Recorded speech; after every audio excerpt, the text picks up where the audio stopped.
Okay, good evening. My name is Kristen Ike. I'm the Code Enforcement Special Magistrate for the City of Deltona, and I'm calling the Special Magistrate hearing of July 2nd, 2024. Sam Schaller, Assistant Fire Marshal. Sharon Shivers, Fire Marshal. All right. Please join me in the Pledge of Allegiance.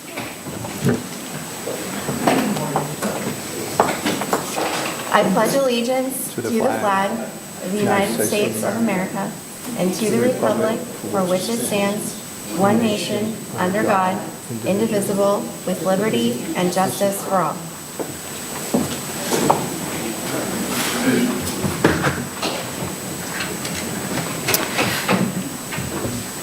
Next on the agenda is my statement about how the hearing is going to run this evening. I'm going to read this so I don't forget anything. We are here tonight because the City of Deltona has contended that there are violations of the Deltona City Code that exist. This is a public meeting, which means that no general public comment will be accepted, but each of the respondents and the code enforcement officers here tonight and any witnesses each of you call will be able to present evidence to me regarding each case and the violations of the Deltona City Code that are being alleged. I am an attorney and appointed by the City Commission to render decisions in these code enforcement cases to determine if a violation of the City Code exists and what fine will be imposed, if any. If you are here for a Massey case, you might see that next to your case number on the agenda. That means that I will be determining solely whether you have come into compliance in a timely manner in accordance with the previous order the special magistrate issued in your case, and will not be reopening the case to determine whether or not a violation existed in the first place. Any decision I make this evening will be put into a written format in the form of an order. A copy of my written order will be provided to the city and then mailed to you as well. It is important to note that for any order I issue, July 2nd, 2024, you may appeal by sending a written notice of appeal to the Circuit Court within 30 days of the execution of my order pursuant to Florida statutes, section 162.11. The procedure of the hearing today will be governed by Chapter 162 Florida statutes. Formal rules of evidence shall not apply, but fundamental due process shall be observed and shall govern the proceedings. Hearsay is admissible, but only to support other competent and substantial evidence. If you are a respondent, you will be able to testify, tell me what you think I need to know about your case, present evidence and witnesses. Your testimony will be under oath, so I will be swearing you in, and this hearing is being recorded. For each case, I will call the case number and the city will proceed first. The city has the burden of proving that the code violation exists, then you will be allowed to respond. For each case, I intend to admit the case file, which you should have received a copy of when you came in this evening. If you did not receive one, please let me know that when you come up, as well as admitting the PowerPoint presentation unless a specific objection is received. I will take the cases in the order that you signed in, first come, first served, and I do have several cases to announce that have been withdrawn or continued, so I will read this list. DEL 24-040B for 985 East Normandy Boulevard, DEL 24-055 A, B, and C for 1743 West Chapel Drive, DEL 24-057, 1832 Villa Drive, DEL 24-073, 1420 Dressel Terrace, Fire 24-0034, 1240 Providence Boulevard. Those are the continued cases. And then I have withdrawn cases, which are DEL 24-026 Massey for 417 Fort Smith Boulevard, DEL 24-040A, 985 East Normandy Boulevard, DEL 24-069, 507 Oslo Drive, DEL 24-070 A, B, and C, 986 Sweetbriar Drive, Fire 24-0036, 1200 Deltona Boulevard, Suite 29, and Fire 24-0038, 2231 Florida Drive, and those cases have been withdrawn. So if you are here for one of the cases I just read off, you do not need to stay. We will not be hearing that case this evening. I will go ahead and swear in everyone who intends to testify today as a group, which includes the code enforcement officers. So if you intend to speak to me tonight, please stand and raise your right hand. Do you swear to tell the truth, the whole truth, and nothing but the truth? If so, please say I do. All right, you may be seated. And we will get started with the first case.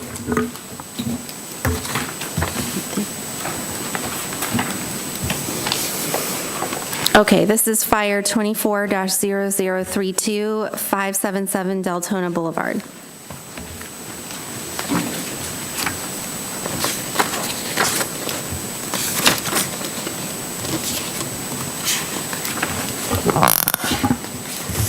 Good evening. For the Good evening. record, my name is Samuel Schaller. I'm employed by the City of Deltona as the Assistant Fire Marshal.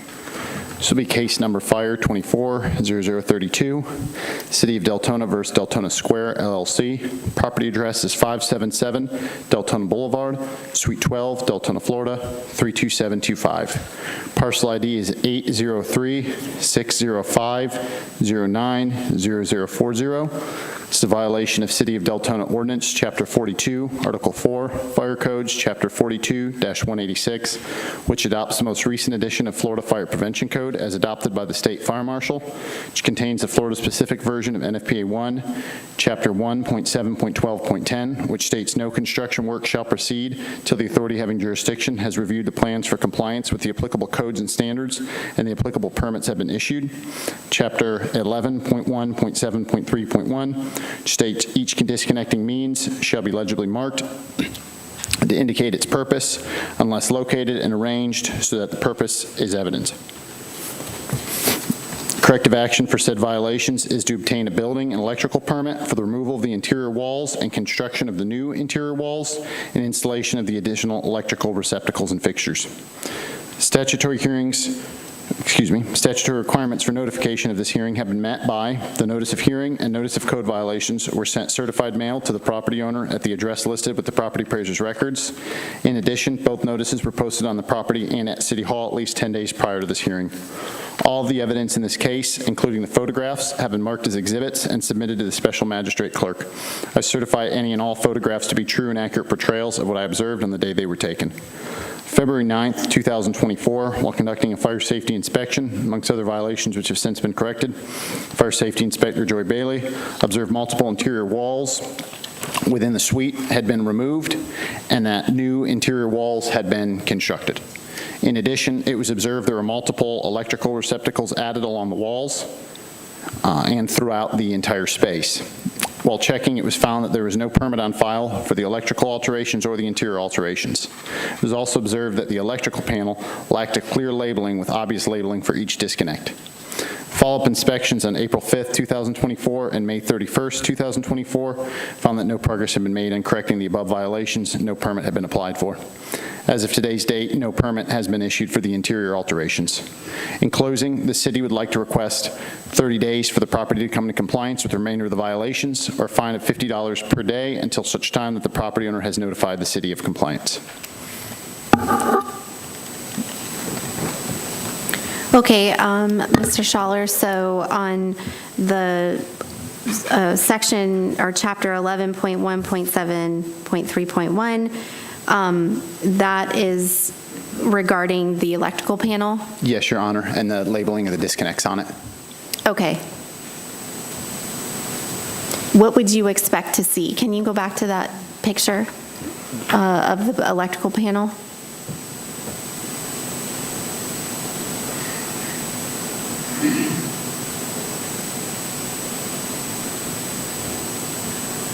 So, I mean, I see some labels, but what would you expect to see for this violation to be corrected? So generally, an electrical panel would have a panel schedule next to it that's either printed or legibly written what each breaker goes to.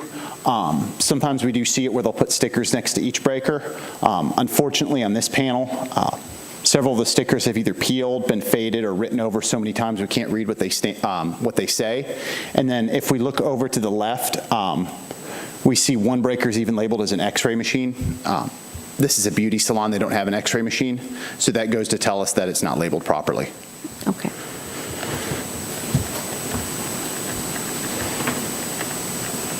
Okay, is the property owner here? Would you like to come up? Yeah. Can you state your name and address for the record, please? My name's Scott, property manager at 577 Deltona Boulevard. Okay. What would you like to tell me about the case? I'm just trying to know the contractor that's here, if he's the one that's handling it. Is the guy. Specified. We did contract a GC to do it, but he left with the money, and I thought it was up to, the permit was being pulled for the current situations. I've been in contact, I was in contact with Officer Bailey and one time with the chief, and we were going back and forth via email, and when he just currently came in a couple of weeks ago, told us there was no permit pulled, I automatically got on the phone with another GC, and we actually, as of today, found out what we had to do to get the right stuff. I can't think of the word that I'm looking for. It's supposed to be pulled as of tomorrow with the plumbing and also the electrical to be determined for the general contractor on those two. We have the main GC that's going to take the job, but we didn't know that City of Deltona needed the plumbing and also the electrical contractor on the permit at the same time to be pulled.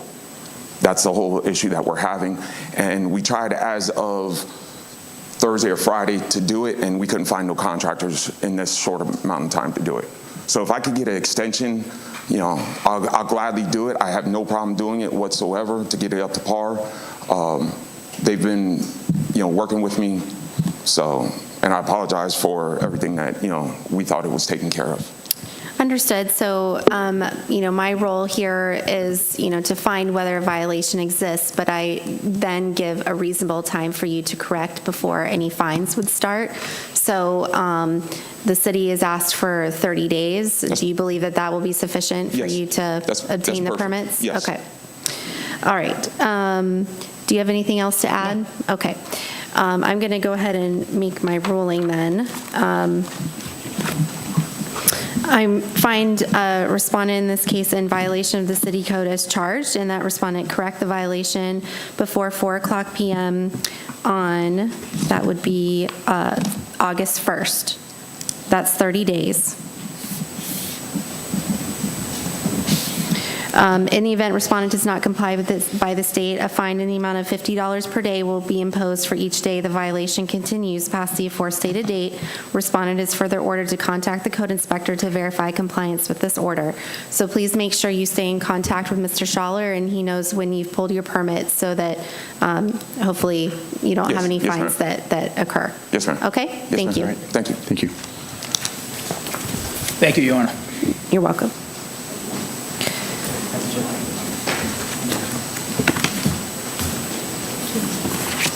Okay, this is case DEL 24-064, 1831 Laredo Drive.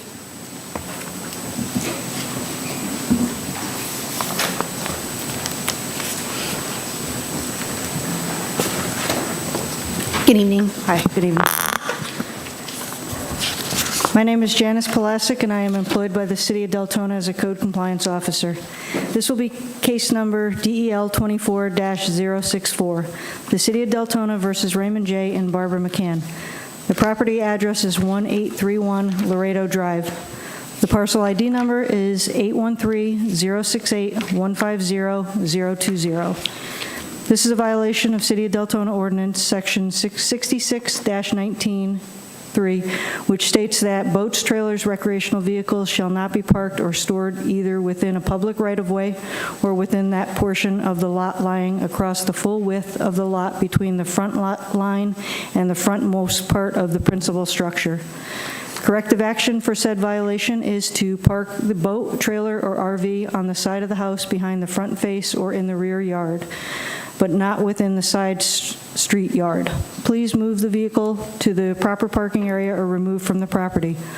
All vehicles must have a current tag and be operable, or they must be stored in an enclosed garage. The statutory requirements for notification of this hearing have been met by the notice of hearing and notice of code violation were sent certified mail to the property owner at the address listed with the property appraiser's records. In addition, both notices were posted on the property and at City Hall at least 10 days prior to this hearing.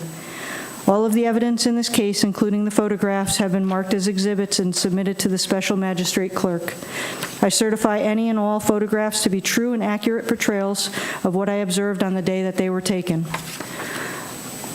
This was a reactive case opened on February 10, 2024 for a flex storage trailer that was parked on the driveway. I spoke with the residents who informed me that there was a flood in the house and due to the pitch of the driveway was unable to place a storage type pod onto the driveway and was unable to place the trailer on the side of the house or in the backyard due to an air conditioning unit and trees on the side. I gave the residents some time to work on the repairs in their home. Period. On May 2nd, 2024, the trailer was still in the driveway. I posted a notice of violation onto the garage door.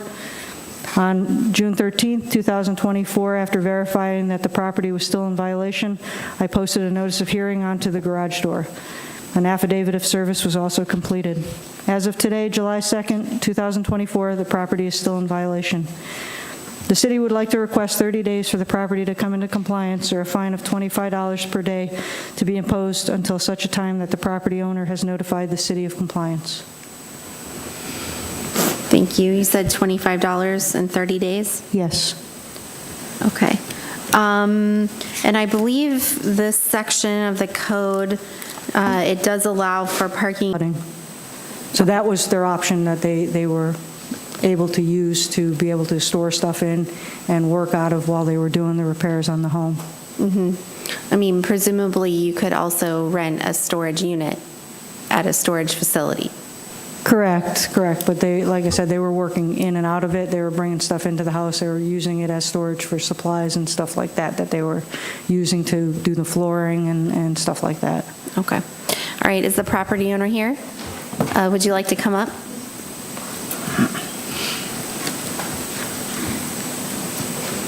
Can you state your name and address for the record, please? Barbara Can you state your name and address for the record, please? McCann, 1831 Laredo Drive, Deltona, Okay. 32738. What would you like to tell me about the case? Well, I tried to get a regular pod, and the first company I talked to said, we can't get it up into your driveway.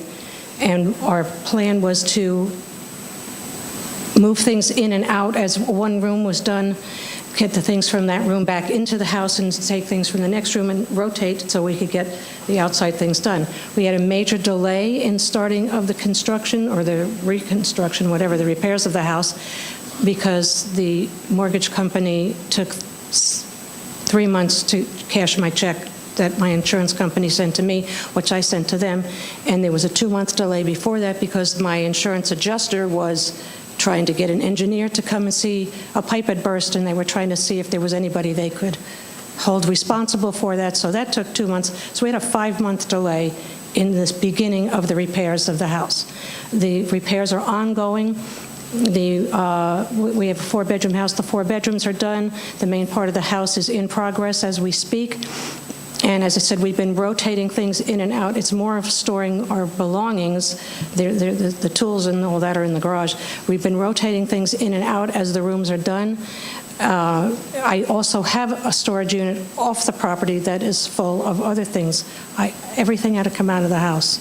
So it was, I really would like to have had the work done a whole lot sooner. When we had the unit put in, I have a very steep driveway. It took him a half an hour to park that in the driveway, between backing up and everything and trying to get it up the hill. It shows in the picture that it's steep, but it doesn't even show exactly how steep it really is.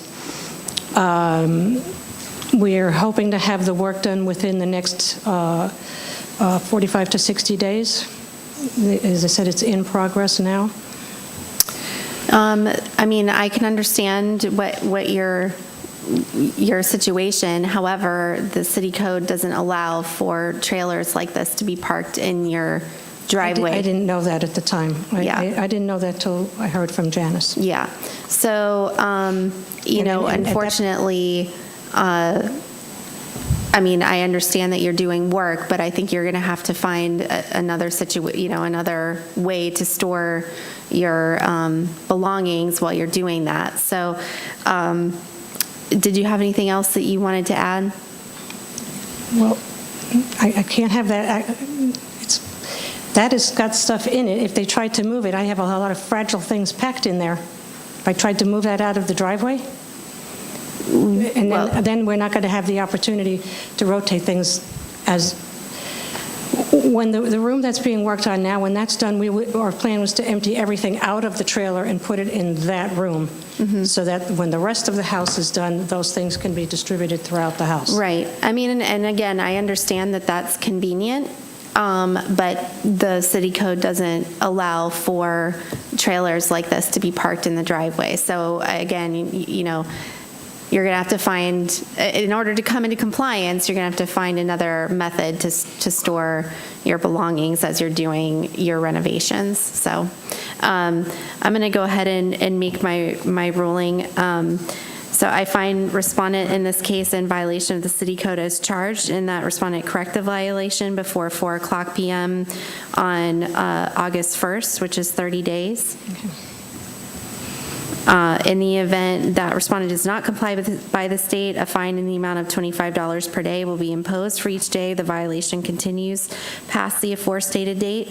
Respondent is further ordered to contact the code inspector to verify compliance with this order. So please make sure you stay in contact with Ms. Plasek and let her know when you've moved the trailer off of the property. Okay, thank you. Thank you. And also, sorry for the record, I do find that the notices were properly given, and I'm admitting the case file in the PowerPoint. Thank you. Thank you.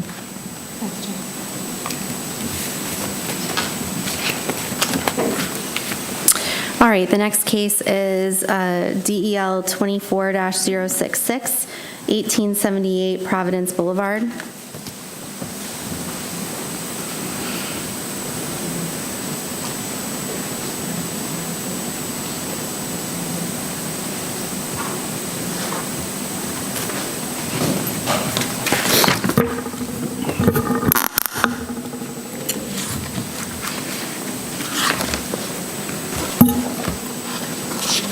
Good evening. Good evening.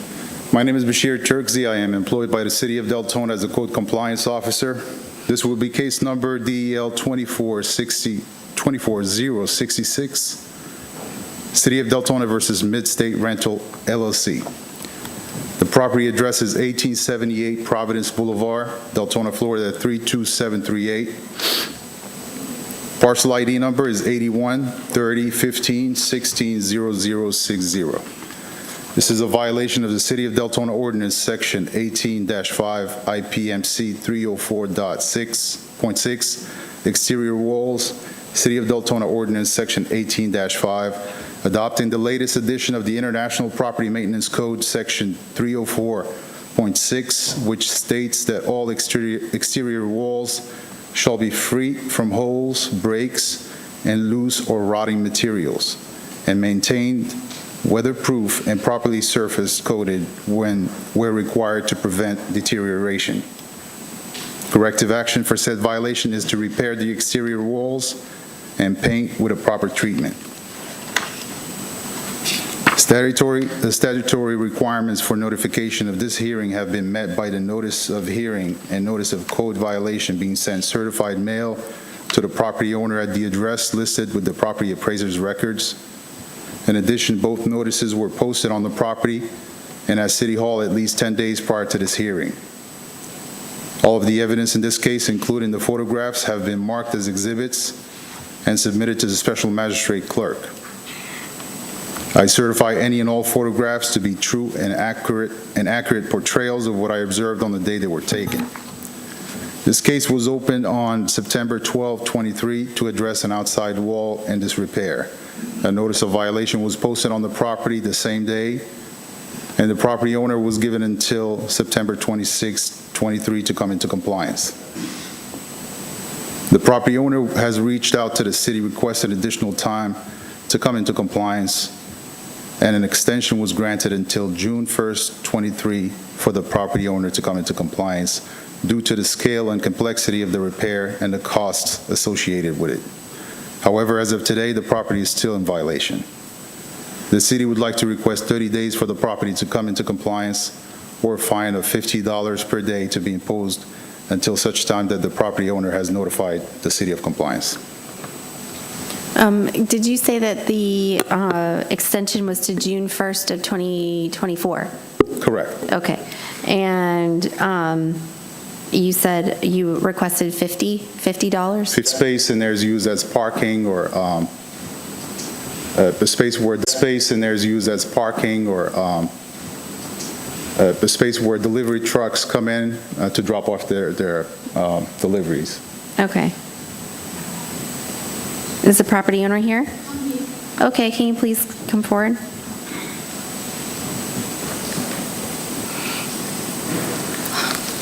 Okay, Can you state your name and address for the record, please? my name is Alisa Ober. It's not actually the building wall, it's a retaining wall, which is a parking lot. So it's nothing wrong with the building, it's just a parking issue.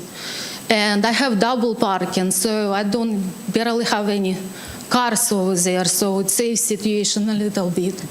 So I'm sorry, I hate to look at it because I just want to repair it ASAP, but my financial situation was very hard, and finally I got a check to engineer, a delivery check to engineer to be able to start. He told me about the dates. He said it's going to take 10-12 days to get the materials, which I already paid, and another 30 days to install 6 beams or supports on the wall to be able to hold it. But it's $35,000, and plus I have to add a stucco work, which is correct all the, it's not just the beams, it needs to be all fixed. And it's another $10,000. So working on this building for a year, I did some, had some issues before, and actually Bashir was my officer on the previous violation I got, but I fixed it. So I'm persistent with fixing the building, but just I need some time to be able to finish it. And it's what the engineer told me, it's 30-40 days, which is to be able to put the supportive beams on wall. And it's not my, not my numbers of the days I want to do and don't want to do. It's what he told me. Okay.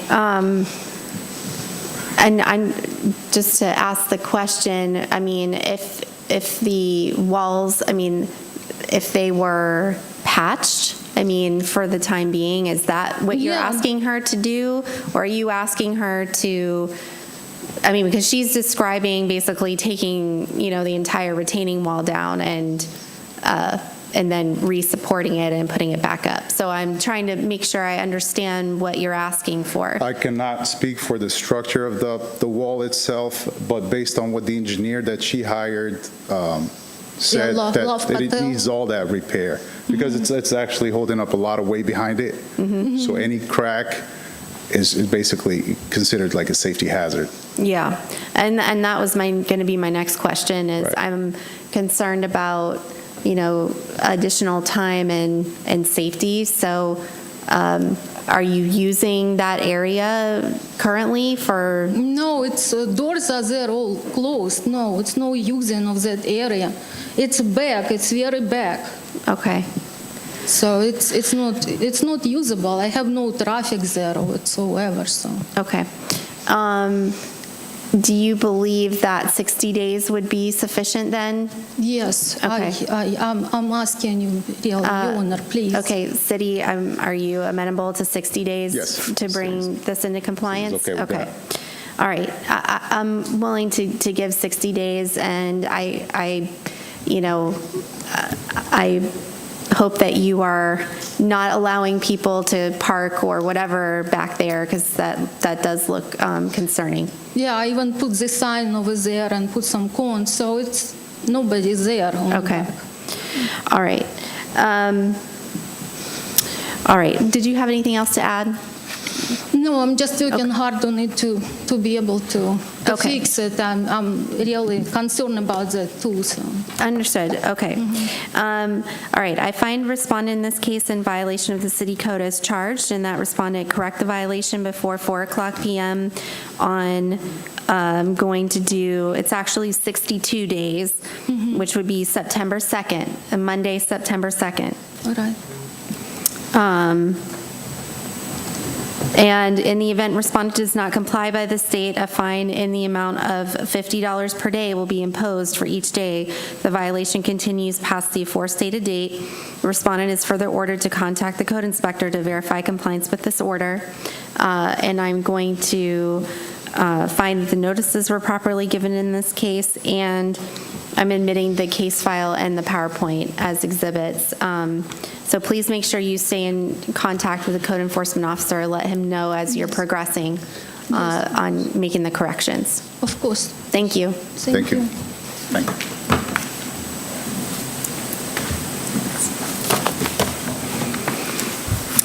Okay.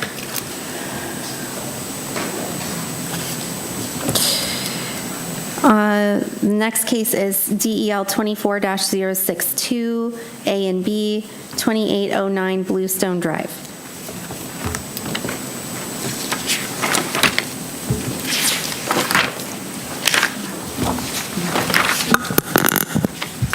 Go ahead. My name is Janice Pulasic, and I am employed by the City of Deltona as a code compliance officer. This will be case number DEL 24-062, A and B. The City of Deltona versus Benny S. Jordan. The property address is 2809 Bluestone Drive. The parcel ID number is 813-063-280-100. This property is being brought before the special magistrate for more than one violation. These violations are as follows. Violation A, this is a violation of City of Deltona Ordinance, Section 18-5, adopting the latest edition of the International Property Maintenance Code, Section 302.7, which states all accessory structures, including detached garages, fences, and walls, shall be maintained and kept in good repair and sound structural condition. Corrective action for said violation is repair or remove the accessory structure. Violation B. This is a violation of the City of Deltona Ordinance 18-5, adopting the latest edition of the International Property Maintenance Code, Section 304.2, which states that all exterior surfaces, including but not limited to doors, door and window frames, cornices, porches, trim, balconies, decks, and fences, shall be kept in sound working condition and maintained in good repair. Exterior wood surfaces other than decay-resistant wood shall be protected from the elements and decay by painting or other protective covering or treatment. Corrective action for said violation is repair or replace damaged exterior surfaces of the deck and balcony. Statutory requirements for notification of this hearing have been met by the notice of hearing and notice of code violation were sent certified mail to the property owner at the address listed with the property appraiser's records. In addition, both notices were posted on the property and at City Hall at least 10 days prior to this hearing. All of the evidence in this case, including photographs, have been marked as exhibits and submitted to the special magistrate clerk. I certify any and all photographs to be true and accurate portrayals of what I observed on the day they were taken. For the first one, accessory structure in disrepair. This case was opened by another officer who no longer works with the city on November 8, 2023, after a complaint was filed for accessory structure in disrepair. Notice of violation was posted onto the property on January 12, 2024, after the property did not come into compliance. I took over the case on May 15, 2024. I made contact with Ms. Jordan, the daughter of the resident, who stated they are working on getting quotes to get the accessory structure fixed and requested an extension. I told her I could give her a little more time, but would need to move forward with the case. On June 13, 2024, after verifying the property had not yet come into compliance, a notice of hearing was posted onto the front door. An affidavit of service was also completed. As of today, July 2, 2024, the property is still not in compliance. For case B, deck in disrepair. Can we Go ahead. pause for just a second? Can you back to the accessory structure? What is the accessory structure? I mean, is it Not sure if it a, was used as a shed, they're saying. okay. It's a shed and, okay. And so the bottom part is like cinder block and Cinder the block rest and the top is wood. just particle board kind of? Yes. Okay. Thank you. Go ahead. For B, deck in disrepair. This case, again, was opened by another officer who no longer works for the city on November 8, 2023, after a complaint was filed for deck in disrepair. Notice of violation was posted onto the property on January 12, 2024, after the property did not come into compliance.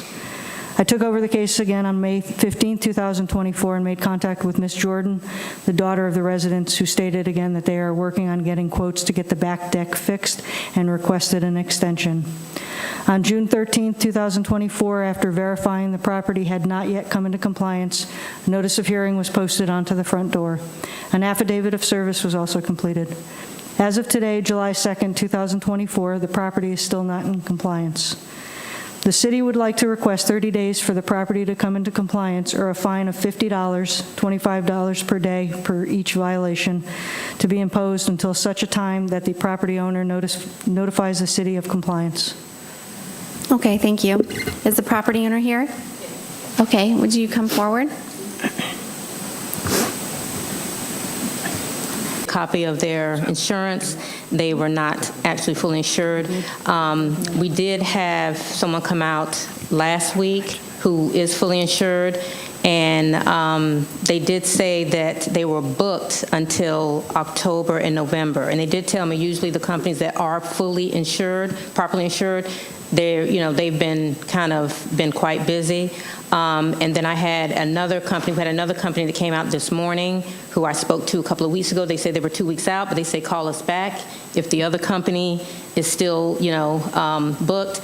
So they came out this morning and they took pictures, and they did say that they will send out workers next week to do a full analysis. They did say that they will send out workers next week to do a full analysis of the deck. They said parts of the deck, some of it is still in good condition, but the other parts, they want to have them come out next week to actually give a full analysis and inspection and then an estimate.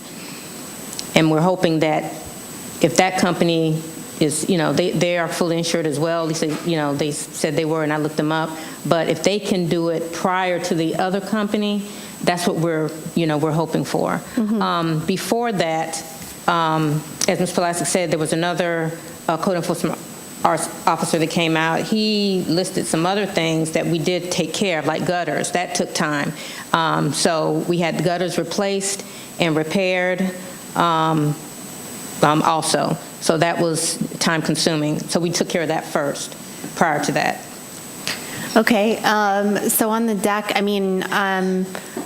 what do you believe would be a reasonable time to correct it? Because well, we're trying to get it done within the 30 days, but we're hoping that the company that we have now can do it. The other company, they just told us that they could do it, but they're booked until October, November. We're just saying if for some reason that this company cannot do it, if this other company, if that's our only hope, I don't know. I've just been trying to call different people. But right now, this company that came out today, we're hoping they can do it within the 30 days. I don't know yet. I won't know until next week. Okay.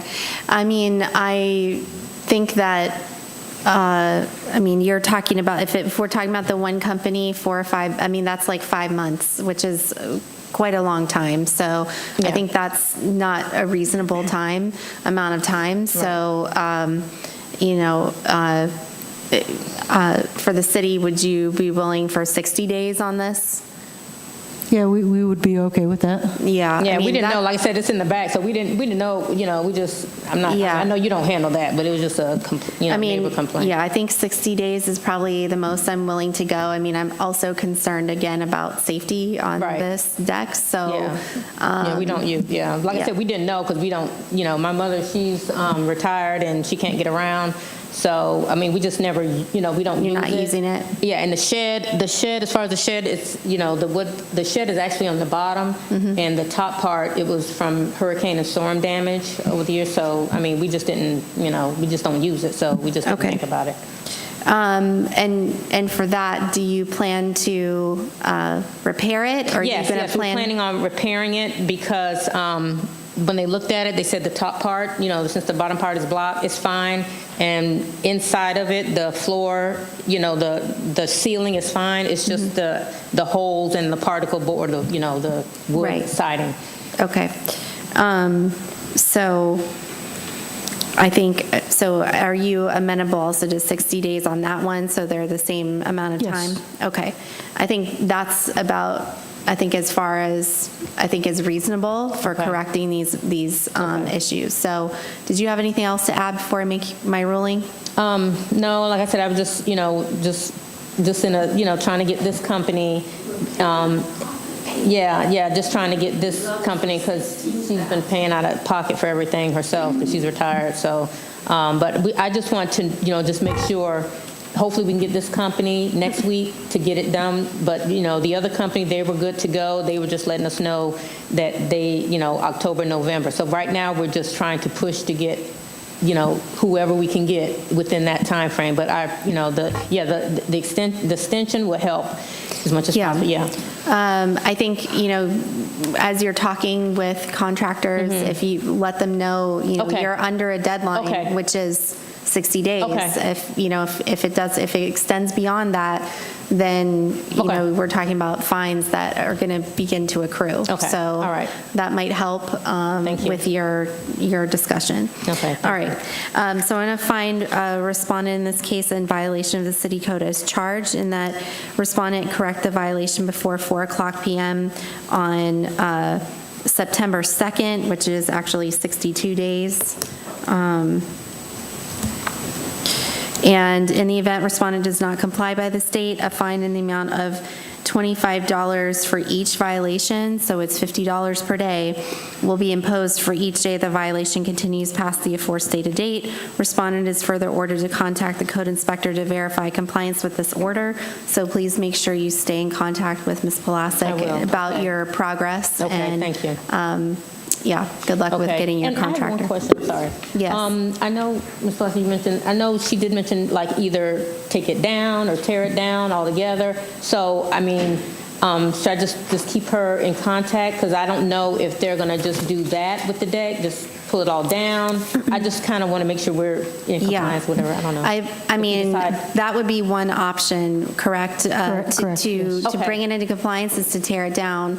I guess Until we- maybe another question for Mr. Ron or Ms. Polasek is, if it's torn down, what happens when, I assume you have sliding doors or Yes, whatever yes, to go yes. out. I so know, how you yes, would yes. You would have to We would block just those know. off somehow. We would just Okay. we need to know how the doors are secured if Okay. they get taken down, and Okay. we will get the building official involved with Oh, those thank you. requirements. Okay. Yeah, appreciate it. like you might have to put railings around that or Okay. something like that Okay.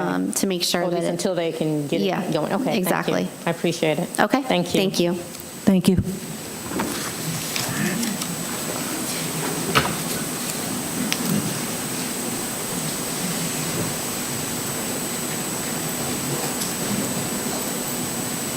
Okay, next case is, I'm sorry, and for the record, I am admitting the case file and the PowerPoint, and I find the notices were properly given in that case. So, next case is Fire 24-0033, 600 Fort Smith Boulevard.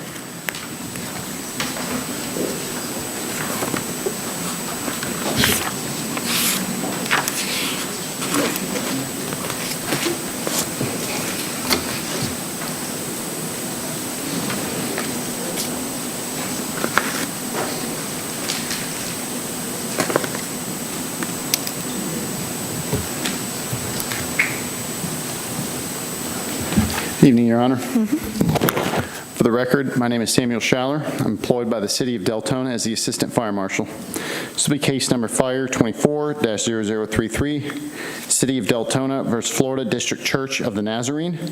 Property address is 600 Fort Smith Boulevard, Deltona, Florida 32738. Parcel ID is 813-400-000042. This is a violation of City of Deltona Ordinance, Chapter 42, Article 4, Fire Codes, Chapter 42-186, which adopts the most recent edition of the Florida Fire Prevention Code, as adopted by the State Fire Marshal, which contains the specific version of NFPA 1, Chapter 1.7.12.10, which states no construction work shall proceed until the authority having jurisdiction has reviewed the plans for compliance with the applicable codes and standards, and the applicable permits have been issued. The violation of NFPA 1, Chapter 11.1.5.6 was able to be confirmed today that it has been brought into compliance. Okay, 11.1.5.6? Yes, Your Honor. Is in compliance. Okay.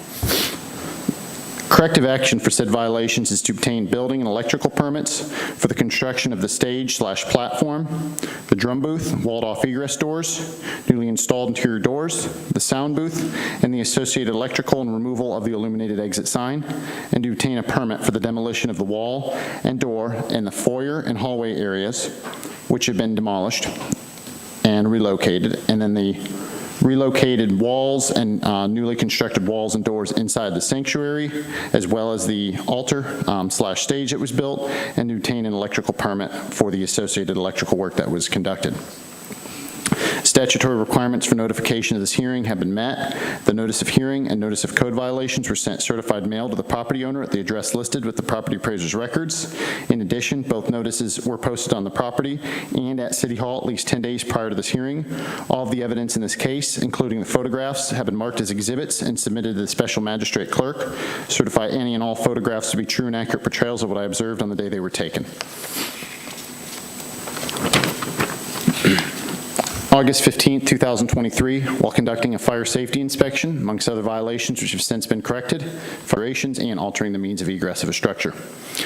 Subsequent re-inspections on August 15, 2023, February 21, 2024, April 11, 2024, May 28, 2024, and June 21, 2024, found the non-permitted construction still in place yet with no permit issued. On June 17, 2024, building permit was applied for, however, was rejected due to being an insufficient submittal. Email was sent to the contractor detailing the requirements for the resubmittal. In closing, the city would like to request 30 days for the property to come into compliance with the remainder of the violations, or a fine of $50 per day until such time that the property owner has notified the city of compliance. Okay. You said that a permit was applied for but not issued because there were outstanding comments that had to be resolved. So Yes, Your Honor. do you believe the 30 days to be sufficient to resolve those? I believe if they had an engineer and an architect, and it looks like they already do have one that's working on the project, that 30 days would be more than enough. Seeing as they already would be on their second submittal, they have detailed out in the plan review comments about what exactly needs to be on the next submittal, and I also emailed the applicant basically a breakdown of why those things were required. Okay, thank you. Your Honor, I've also brought with me a copy of the original building plans for the structure from 2000. Okay. And I've made markings of where all the work was done, if you would like this. Yes, that is not in this file, I don't believe. No, Your Honor, I was just able to put this together today. Okay. Yes, you can come forward. Self-explanatory greens where work was conducted, and I put labels for what the work was.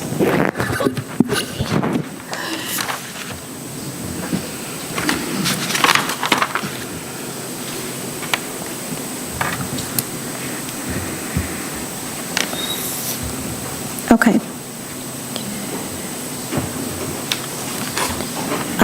Is the property owner here? Okay, yes, you want to come forward?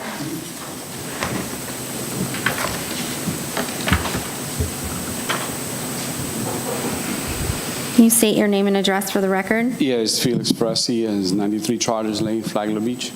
Okay. 32136. What would you like to tell me about the case? I do have a question first, though. He mentioned something he had there from 2000 the year 2000. I mean, I know the church bought this place in 2011. Does that even apply to them now? 11 years later? Well, I think what he's actually, so this should be shown to him as well. So actually, if you want to come grab it and let him That was see it just as a well. curiosity. But, I mean, Right, yeah, I think But- what Mr. Schaller is saying is that these are the plans for Okay. the building when it was Okay. constructed, and he's showing where there were alterations that were made without a permit, correct? Right. This is accurate. I was just recently hired to take over this, to help the church out with this, and I put in the application on June 17th, like he said. we emailed back and forth and Okay. responded to the comments. I have the engineer working on those comments, because as far as what I thought is, hey, can you address these certain issues that we have, and that's it. So there was more to it, which I understand. And but I just think that 30 days, I mean, by the time, if I had a building permit, a permit like right now, within 2 weeks, I get it done, of course.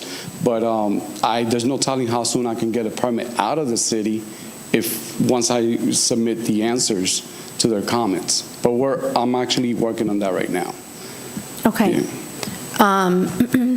I mean, I think what Mr. Schaller is saying is that he believes that if you are able to get comments and together, or replies, I suppose, in a timely manner, then 30 days should be sufficient for the permit to be issued.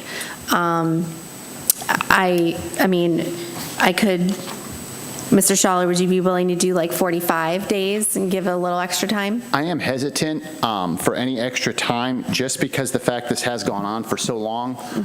The school's also used for a church, the church is also used as a school. Actually, when I went there to post the notice of violation, I spoke with a young lady that was running a summer camp there. Sort of raises the concern of the altered egress, especially if they do have children in there. I would say 45 days, though, to give a little bit of a safety cushion for the church to be able to get their permitting done, though. Okay. And have no objection to that. Yeah.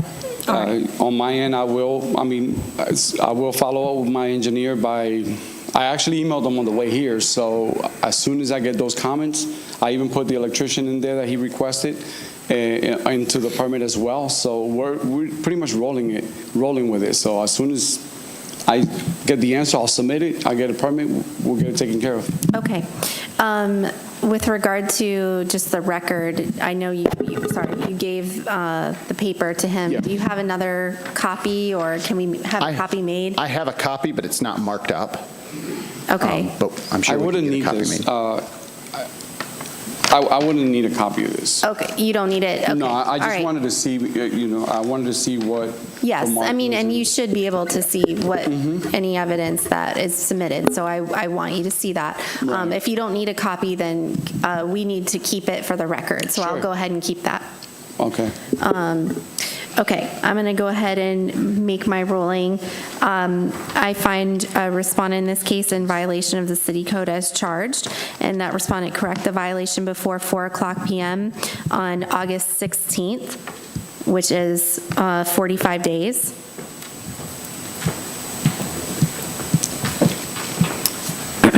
In the event respondent does not comply by this date, a fine in the amount of $50 per day will be imposed for each day the violation continues past the aforestated date. Respondent is further ordered to contact the code inspector to verify compliance with this order. I'm admitting the case file and the PowerPoint as exhibits, and I find the notices were properly given in this case. So please make sure that you stay in contact with Mr. Schaller and let him know the progress, and in particular when the permit's issued. All right, Okay. thank you. All right, thank you.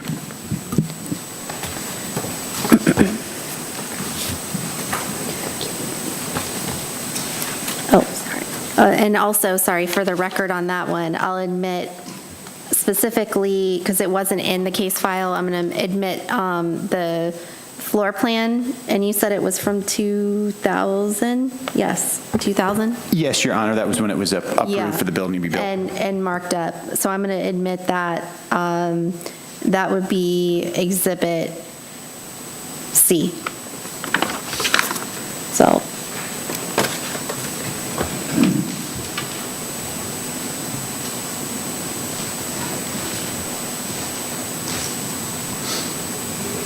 Okay.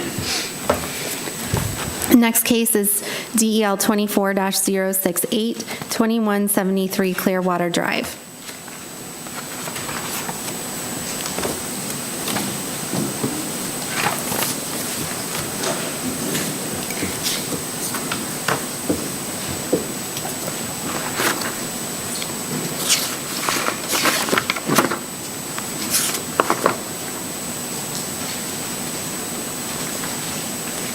Go ahead. There we go.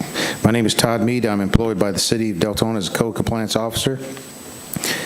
This will be case number DEL 24068, the City of Deltona versus Thomas Wong and Fiona Wong. The property address is 2173 Clearwater Drive, Deltona, Florida, 32738. The parcel ID number is 813-045-470-050. This is a violation of the City of Deltona Ordinance Section 38-110B2, which states that the accumulation of waste, yard trash, rubble, and/or debris are declared to be a nuisance and must be abated in their entirety.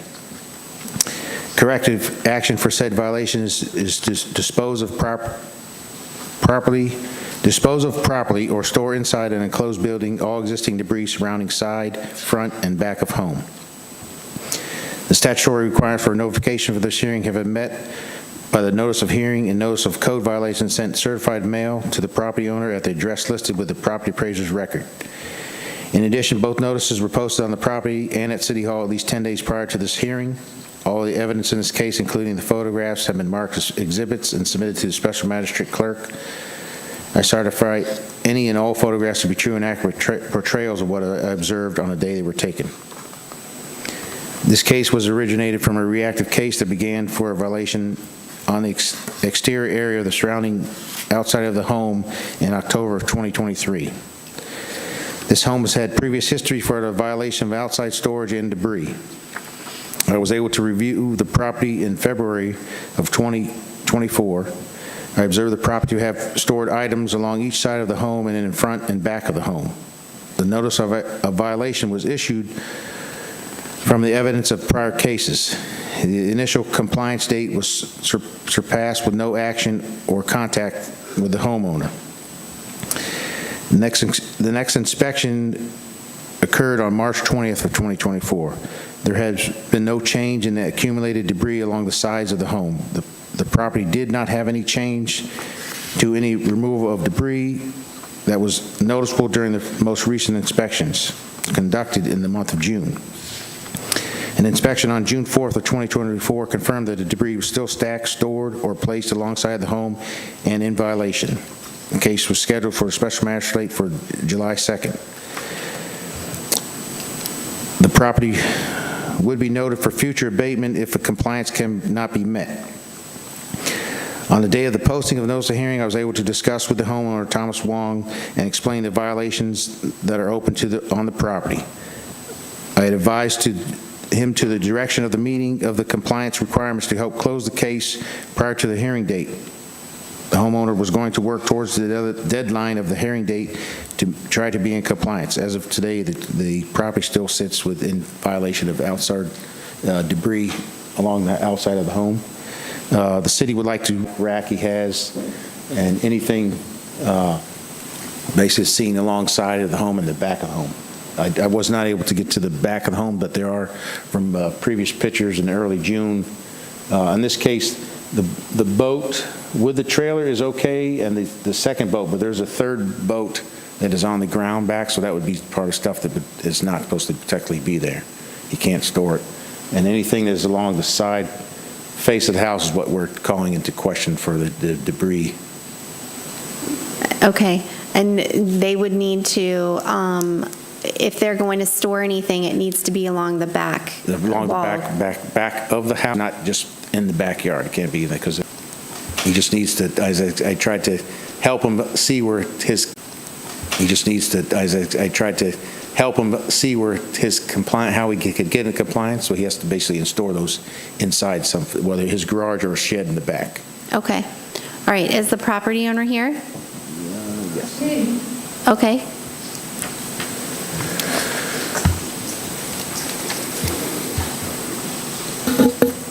Do you state your name and address for the record?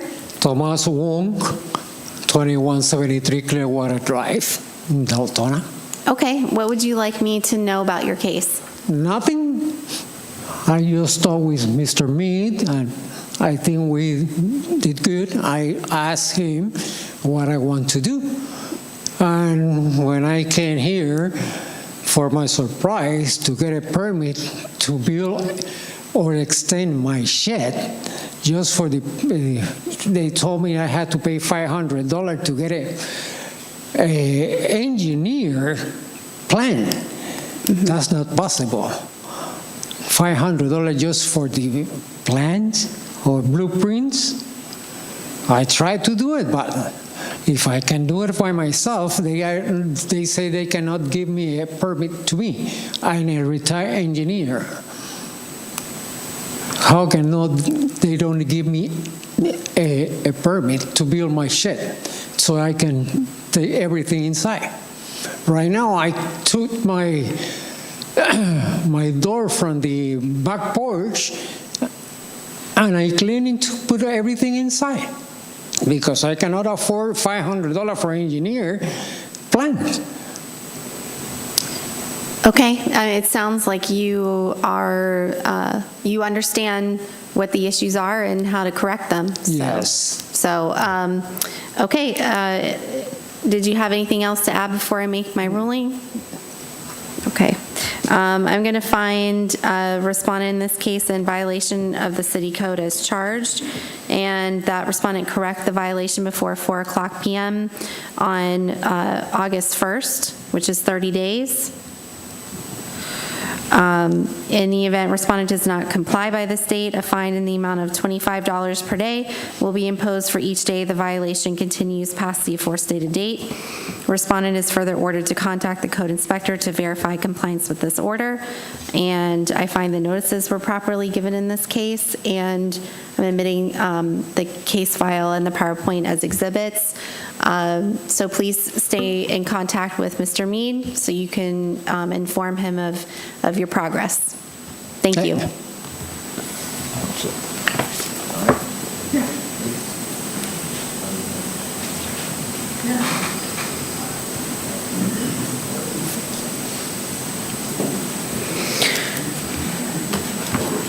All right, the next case is DEL 24-031, the Massey case, 3775 Cambay Street.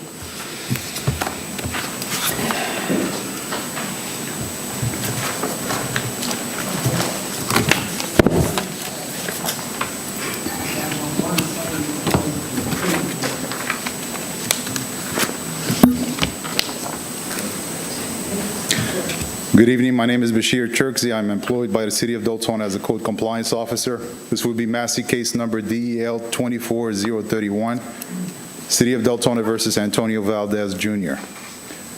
The property address is 3775 Cambay Street, Florida 32738. Parcel ID number is 81 30 62 39 0030.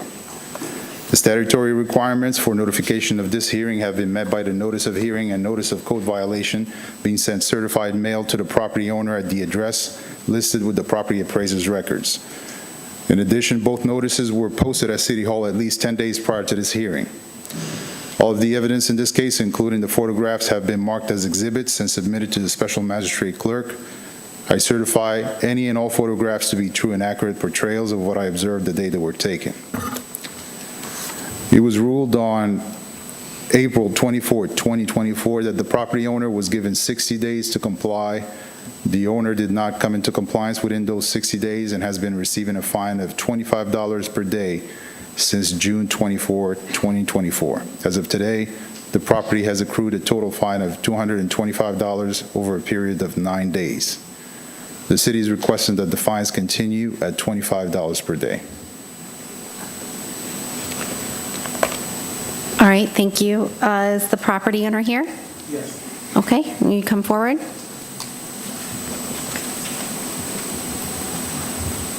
Can you state your name and address for the record? The plumber. His records were not up to date with Volusia County, so that's what's holding right now the permit to be issued. Volusia County to process the updated documents, license, general liability, etc. Okay.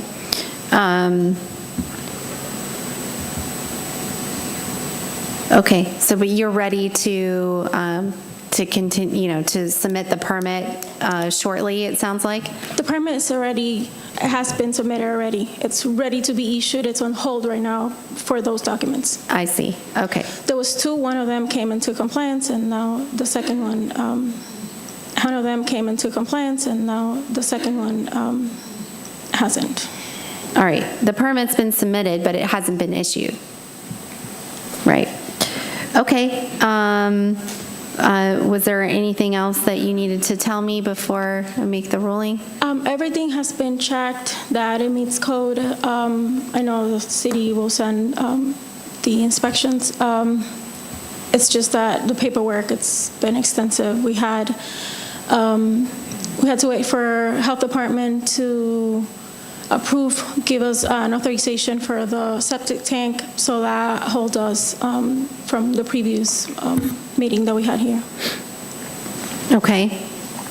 So I mean, I previously had given 60 days, so, I already ruled on that. So at this point, I have to find that you haven't brought the property into compliance in the time that I ordered, but at this point, only 9 days have accrued, so I hope that the paperwork will come through very quickly. I hope if you can tell the plumbing contractor,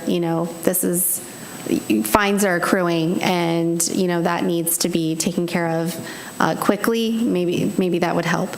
It's on Volusia County's hands now for them to process it. Ma'am, let me just add this, because when I did look at the permit, you have 4 contractors on that permit. Mm-hmm. The general contractor is up to date, but the plumbing, electrical, and I believe it's a mechanical, there's 3 of them that are not current with Volusia County.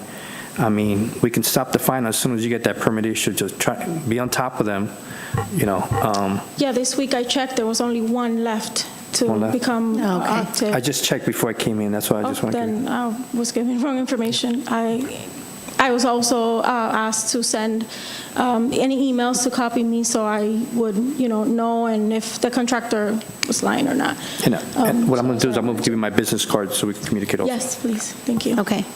All right, thank you. All right, so I find that respondent in this case failed to correct the violation by the time specified in the special magistrate's prior order in this case, and the fine will be imposed as set forth in that order and will continue to run until the property is brought into compliance and an affidavit of compliance has been filed by the code inspector. Respondent shall notify the code inspector to verify compliance. So please make sure you stay in contact with him and let him know immediately when the permit's been issued, so you can stop those fines from accruing. Thank you. Thank you. Yes, and for the record, I will admit the PowerPoint and the case file as exhibits, and I find the notices were properly given. Thank you.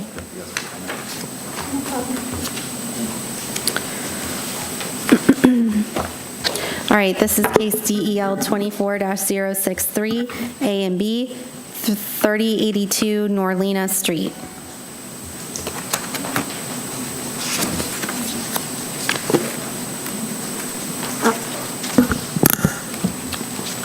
Go ahead. My name is Janice Palasic, and I am employed by the City of Deltona as a code compliance officer. This will be case number DEL 24-063, A and B. City of Deltona versus Joyce Lynch Fletcher and Joyce Ann Fletcher Trust. The property address is 3082 Norlena Street. The parcel ID number is 813-068-030-100. This property is being brought before the special magistrate for more than one violation. These violations are as follows.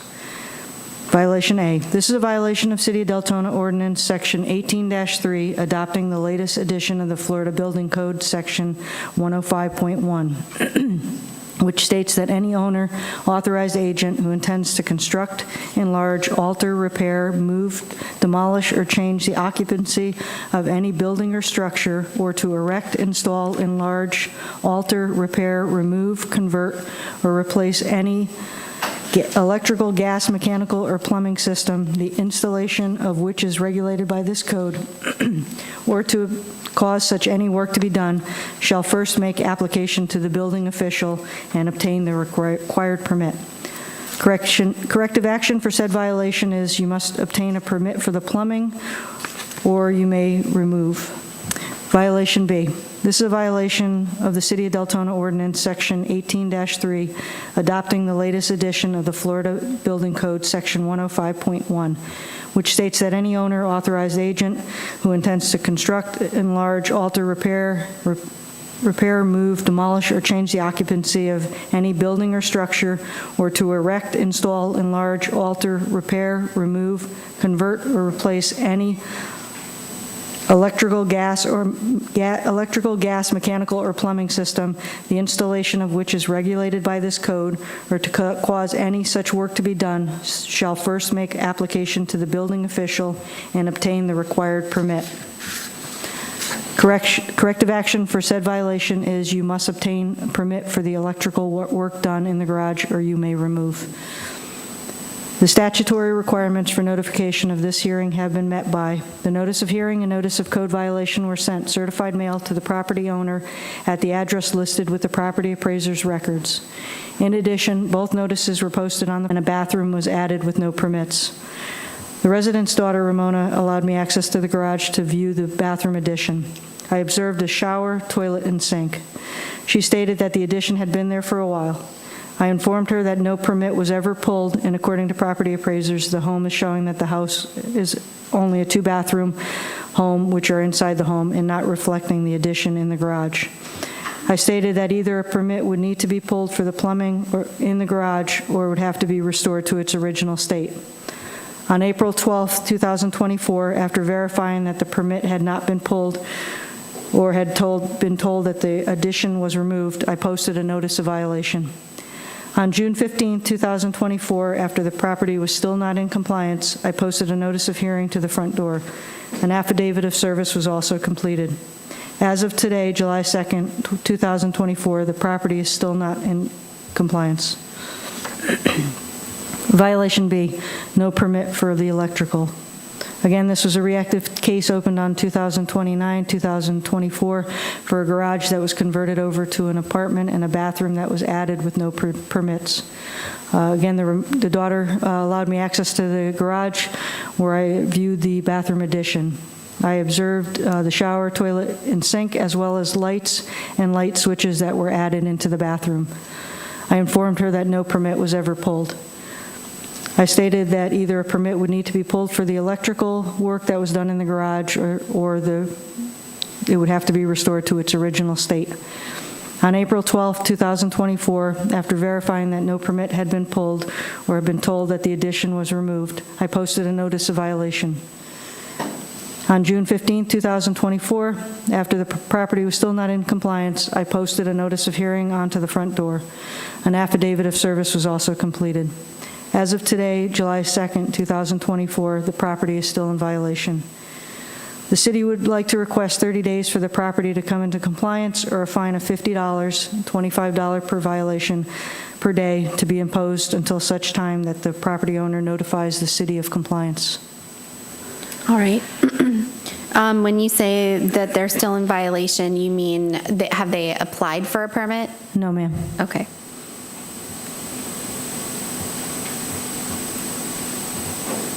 Is the property owner here?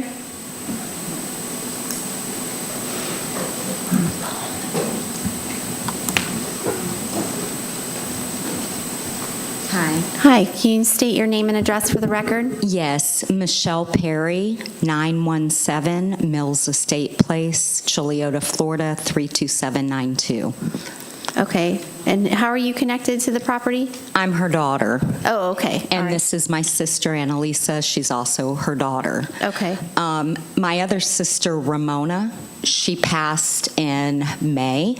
So we are just now picking up my mother's affairs. Okay. And are aware. All right. What would you like me to know about the case? We have hired a plumber and electrician. They are both coming out tomorrow. At the time, we weren't sure if we were going to demo the bathroom or keep the bathroom and do the permits. And we've decided to keep the bathroom. Plumber and electrician are coming tomorrow, pulling the permits. We were going to do that today. We didn't realize if we demoed it, we'd also have to pull a permit. We were here at the city earlier to do that, but I think we're going to keep it now. Okay. So. All right. And so do you believe 30 days will be sufficient for you to obtain the permits? Yes. Okay. Do you have anything else to add before I make the ruling? No, just all the back things that Ms. Janice mentioned. Like I said, me and my other sister are just coming into this. So. Understood. I mean, and that's why, I give a reasonable time to correct as well before any fines would begin. So I want to make sure, that that's a reasonable amount of time. Is it quicker for us to pull the permits ourselves or the plumber and the electrician to do that? Like what is? That would be not a question for me. It goes either way. Doesn't matter. No. Okay. Well, they are coming out tomorrow to get everything started. Yeah. All right. So I will go ahead and respond in this case in violation of the city code as charged, and that respondent correct the violation before 4:00 p.m. on August 1st, which is 30 days. In the event respondent does not comply by the state, a fine in the amount of $25 for each violation, so it's $50 total, will be imposed for each day the violation continues past the aforestated date. Respondent is further ordered to contact the code inspector to verify compliance with this order. I'm admitting the case file and the PowerPoint as exhibits, and I find the notices were properly given in this case. Please make sure you stay in contact with Ms. Pulasic and keep her updated on the permits. We have never pulled one before. We don't know the time frame of that. Do you think 30 days to get the work done? Pull the permit, get the work done, 30 days is enough? Yes. Okay. All right. Thank you. Okay. Thank you. Thank you.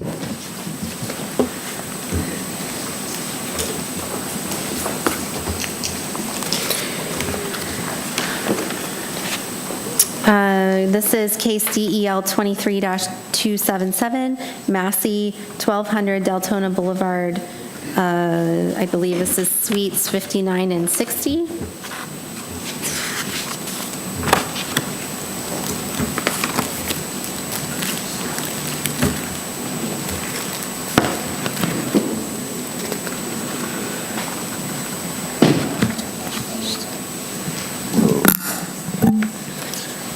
Go ahead. My name is Todd Mead. I'm employed by the City of Deltona as a code compliance officer. This will be Massey case number DEL 23277. The City of Deltona versus Deltona Wellness LP. The property address is 1200 Deltona Boulevard, Suite 59, Deltona, Florida 32725. The parcel ID number is 813-006-000-020. The statutory requirements for notification of hearing have been met by the notice of hearing and notice of code violation sent certified mail to the property owner at the address listed with the property appraiser's record. In addition, both notices were posted at City Hall at least 10 days prior to this hearing.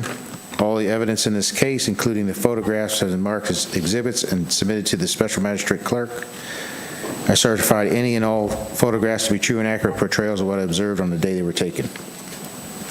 It was ruled on November 29th of 2023 that the property owner was given 60 days to comply. The owner did not come into compliance within those 60 days and has been receiving a fine of $25 a day since January 29th of 2024. As of today, the property has accrued a total fine of $3,875 over 155 days. The property management did submit the application for the permit in February on the 19th, has received a resubmit status on the permit, so they're waiting corrections, and the architect engineer on the project is trying to get those done. So the city would like to still request that the fine still continue at $25 per day. Okay, can you repeat the amount that has accrued so far? $3,875, $38.75. Okay, thank you. Yeah, this was for This would have been just a permit for a fire door replaced. This door here, which is in between that little out punch, but it's into the main back door of the building. Just was done. They did a replacement through a fire inspection, had them correct, put a new door in. Okay, all right, thank you. I don't see my order in here, but.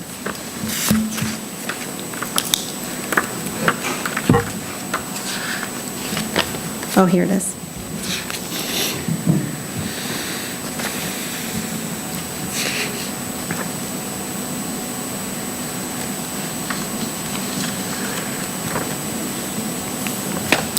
Okay, I'm going to find that respondent in this case failed to correct the violation by the time specified in special magistrate's prior order.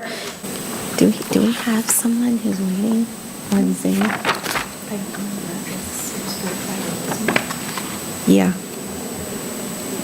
Do we have someone waiting on Zoom for a fire case? I think I heard you mention it.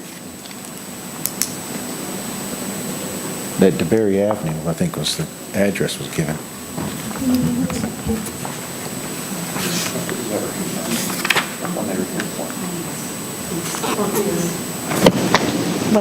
Hi. I don't know if I can interject, but we're waiting via Zoom for fire 24-0035.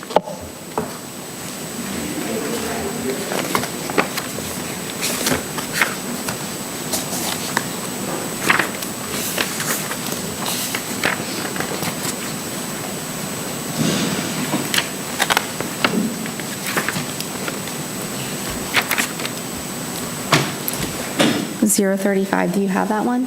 Okay, why don't we do that? Did I just do that one? No, we didn't do that one yet. Okay, so we'll go ahead and do fire 24-0035, 839 DeBerry Avenue. And they're the only ones waiting, correct? Okay.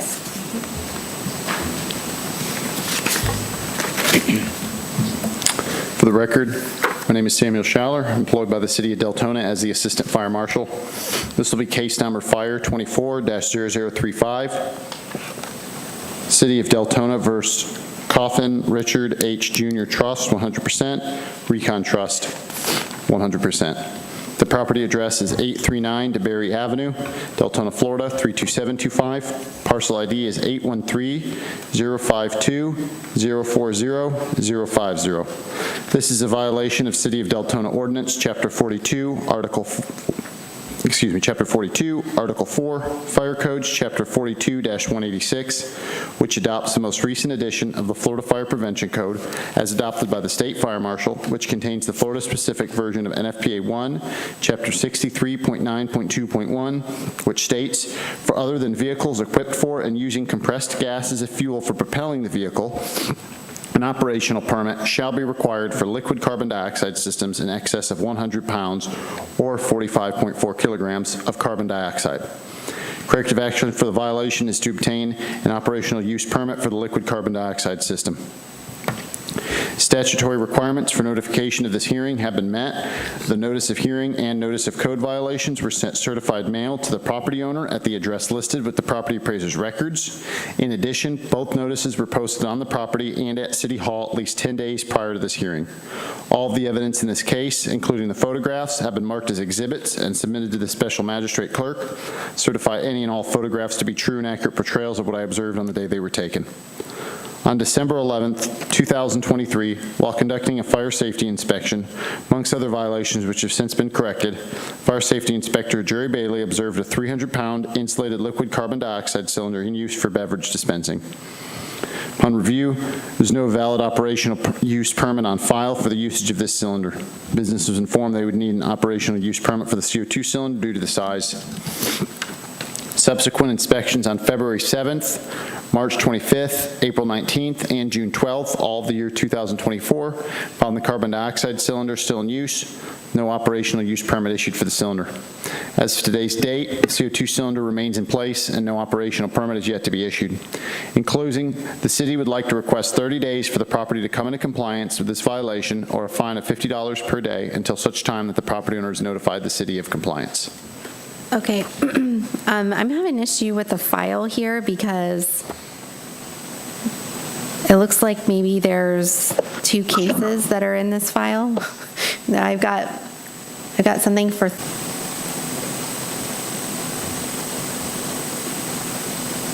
I'm not sure how that happened. It looks like this one got attached in the middle of this case. Okay, so can you just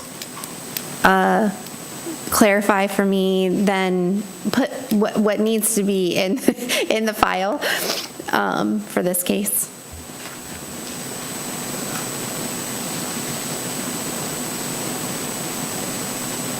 I actually brought my own. I'll just give you my copy. Okay.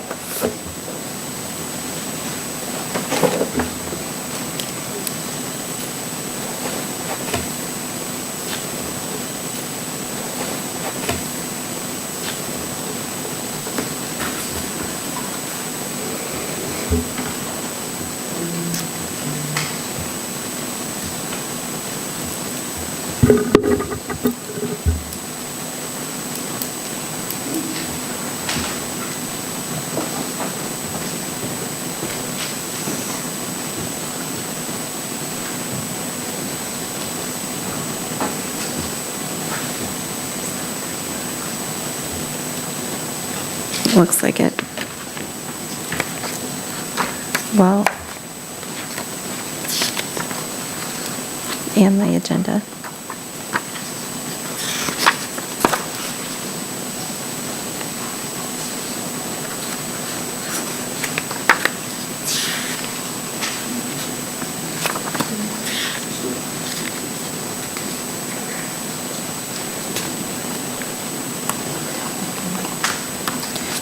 This is what I was just handed too. If that looks like it's all intact, although the agenda is attached to the back, but. Because it was for the property owner, we always give them the Oh, agenda. okay, all right.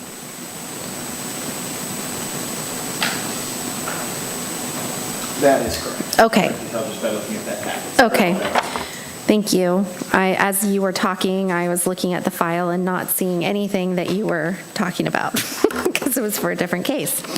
All right, now I have the correct forms. All right, the folks that are here on Zoom, oh, are they still there? Says hold on. Looks like it got disconnected.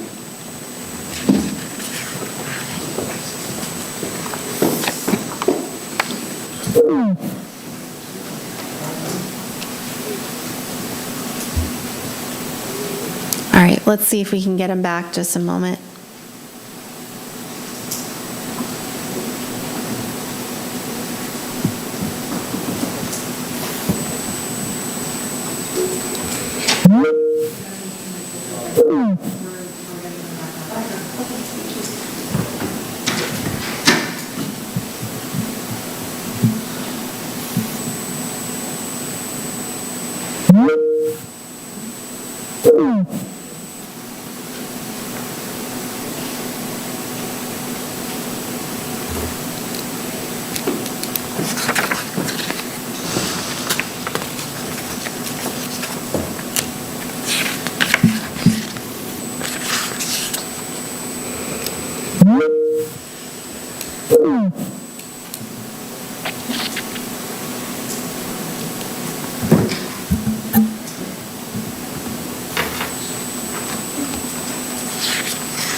All right.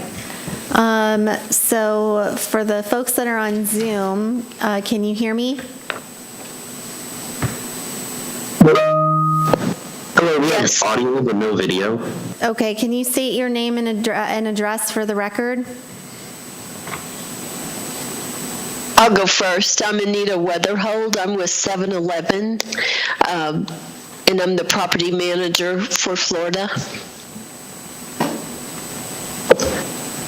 Tiffany Price with CO2 monitoring. And Robert Buno with CO2 monitoring. Okay, I saw that you were disconnected. Did you hear Mr. Schaller's presentation? Yes, we heard his presentation. All right. What would you all like to tell me about the case?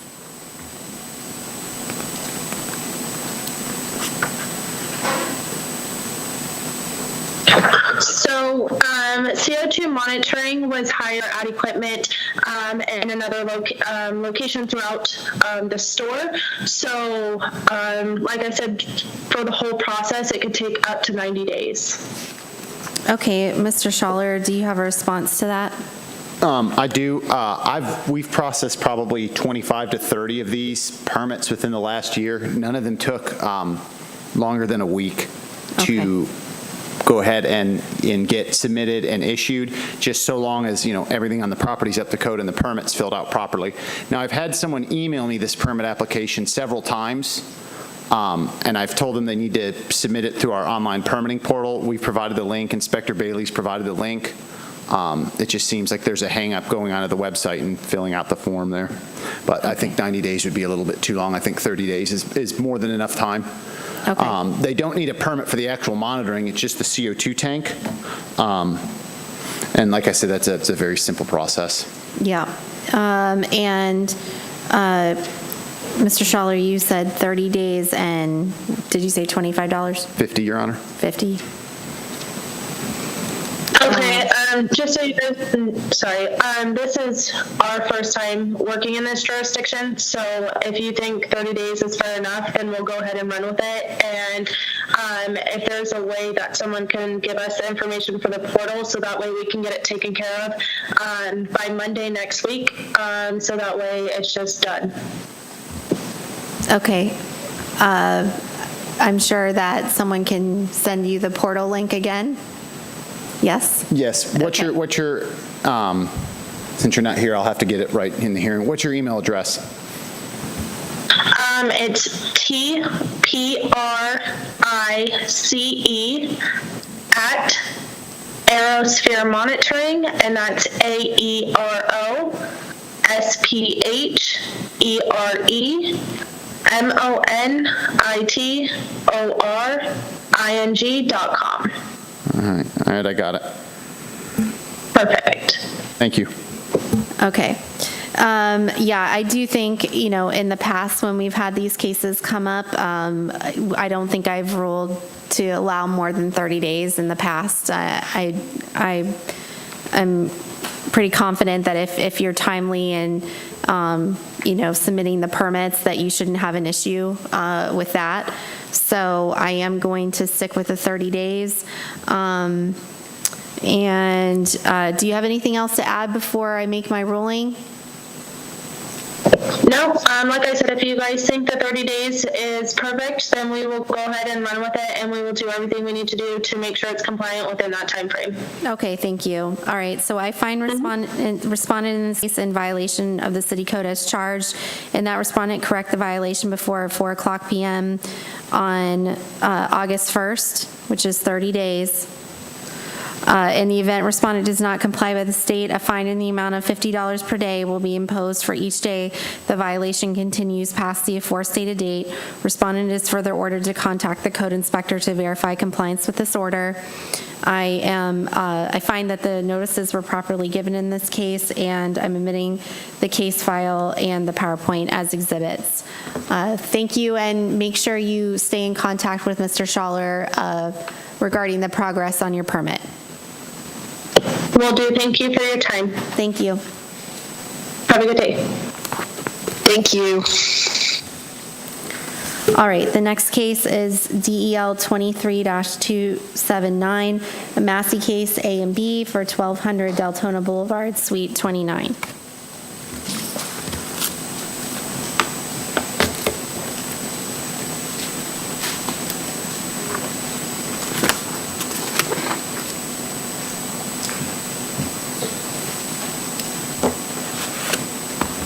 Go ahead. My name is Todd Mead. I'm employed by the City of Deltona as a code compliance officer. This will be Massey case number DEL 23279A and B. The City of Deltona versus Deltona Wellness LP. Property address is 1200 Deltona Boulevard, Suite 29, Deltona, Florida 32725. The parcel ID number is 813-006-000-020. Statutory requirements for notification of this hearing have been met by the notice of hearing and notice of code violation sent certified mail to the property owner at the address listed with the property appraiser's record. In addition, both notices were posted at City Hall at least 10 days prior to this hearing. All of the evidence in this case, including the photographs, have been marked as exhibits and submitted to Special Magistrate Clerk. I certify any and all photographs to be true and accurate portrayals of what I observed on the day they were taken. It was ruled on November 29th of 2023 that the property owner was given 60 days to comply. The owner did not come into compliance within those 60 days and has been receiving a fine of $50 a day since January 29th of 2024. As of today, the property has accrued a total fine of $7,750 over 155 days. In this case, this were A and B both were for no permit for change of occupancy, and change for demoed walls. So the city, they did apply for the permit on 4/18 of 2024. The status of that is in a resubmit as well. Property management company is aware of these needs to get the corrections done by the architect and engineer. The city is requesting that the fines continue at $50 per day. Okay. Give me a moment.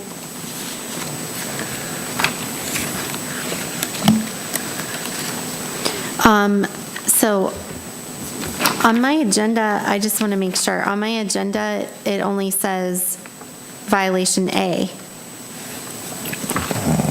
Is there a reason for that?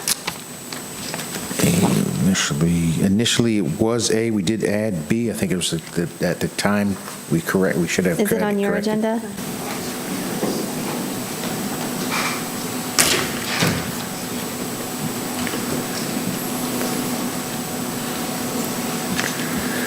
Okay. Oh, I see. I was looking at my previous order. So it was, violation B was, there was a demolition of an interior wall, correct? Right. Okay. And after we had the initial special magistrate, we did go with fire and walk through, and they determined that there was more walls that was needed to be noted to the property manager to get those things, and they, through an inspection they had, that they had other things but could be put on that permit that he needed for the demo wall. There's more than the initial demo wall we specified. Mm-hmm. They added more things through the inspection and the property appraiser, so it's all the same demo wall, but there's additional things, but it can all be included in that permit when he gets it. Okay, well, just to clarify, my ruling is only with respect to the evidence that you submitted. So, I mean, if he wanted to separate the permits and do one, I mean, I guess I'm saying he has the property owner has the option to add those additional, but that isn't required to correct the violation. Right. Okay, I want to make sure I'm clear about that. So with respect to the one wall that was presented to me, there's not been a permit submitted at this time. Or they applied, but it hasn't been issued. Yeah, it hasn't been issued. Okay, thank you.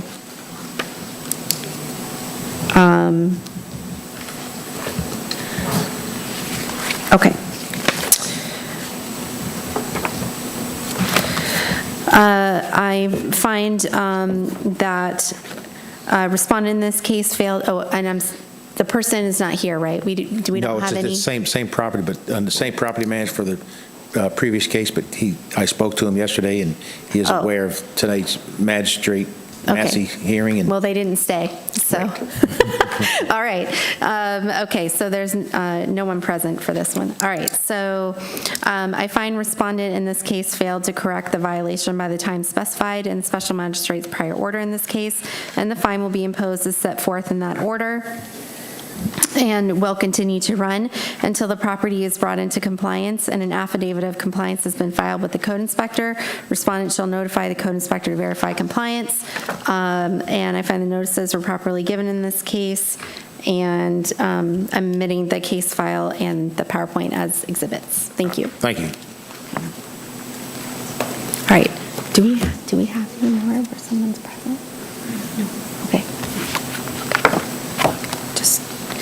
All right, this is case fire 24-0037, 3000 Lake Helen Osteen Road.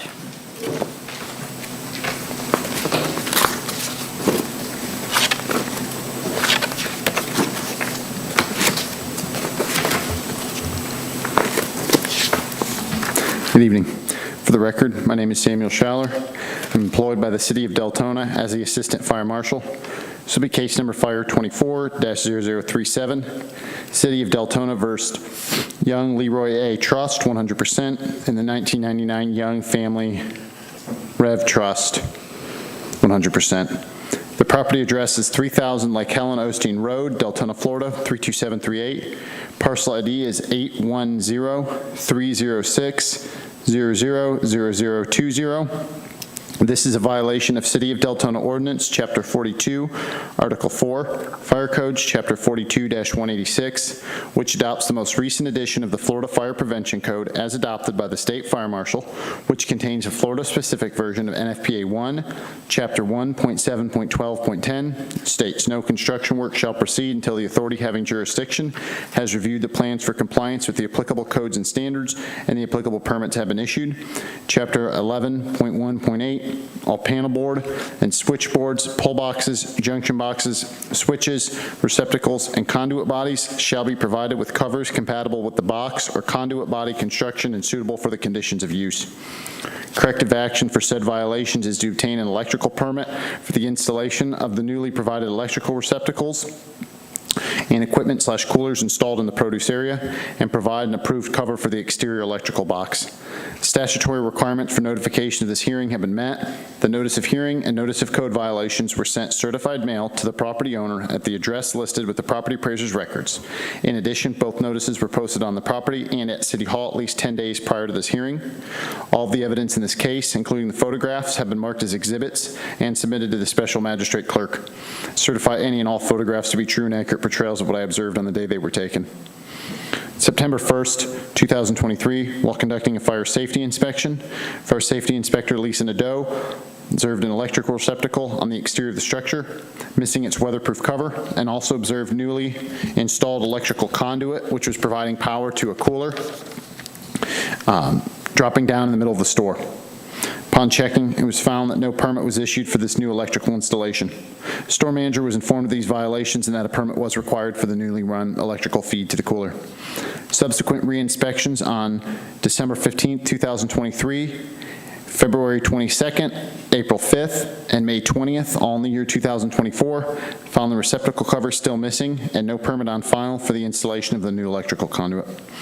As of today's date, the receptacle box is still missing a cover and no permit has been issued for the newly installed electrical. In closing, the city would like to request 30 days for the property to come into compliance with the remainder violations, or a fine of $50 per day until such time that the property owner has notified the city of compliance. Okay, and that would be 25 each. Yes, Your Honor. All right, and you said no permit, has any permit been applied for, or? No, ma'am. No, okay. Past the aforestated date, respondent is further ordered to contact the code inspector to verify compliance with this order. Thank you. All right, this is DEL 24-065, 2121 Capri Circle.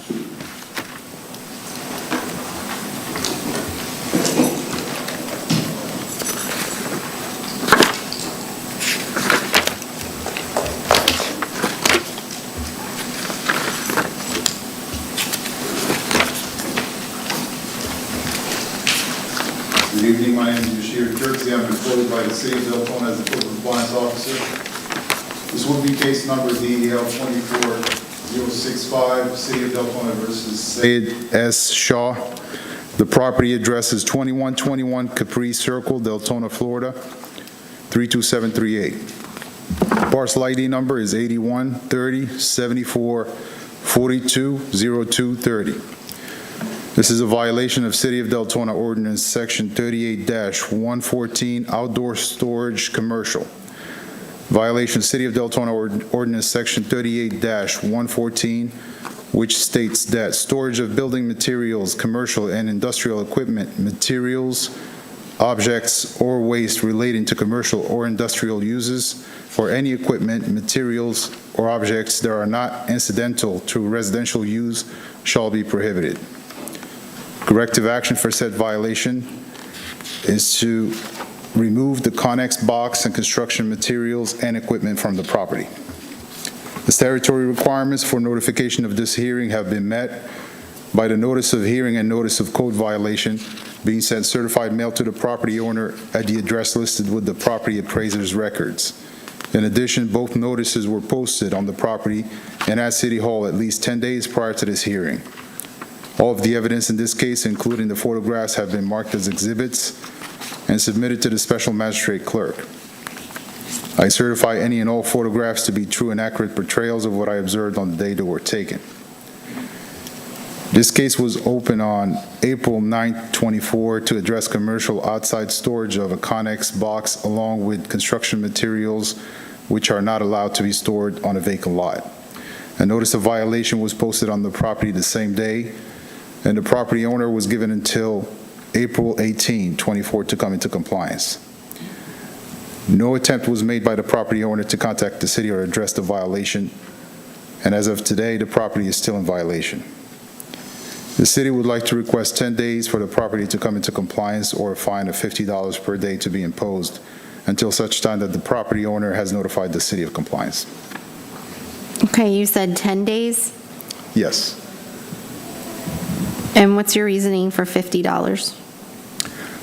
50. Zoning district, or? Yes. It is? It is. Okay.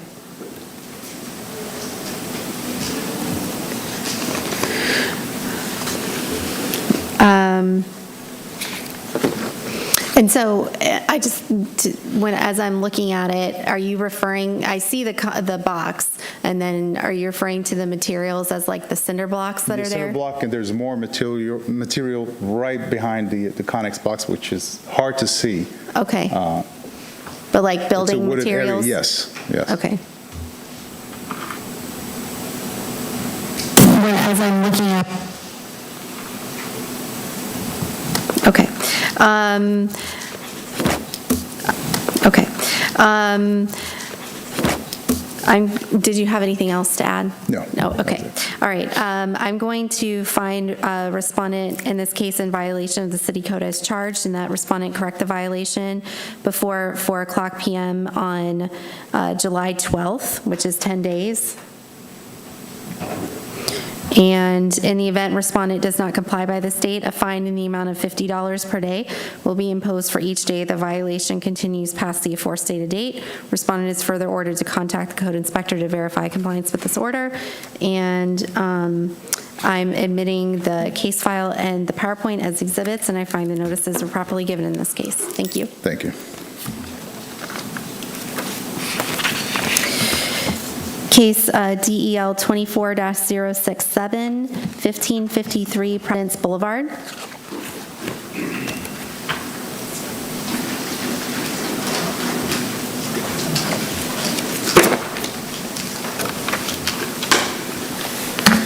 Good evening. Good evening.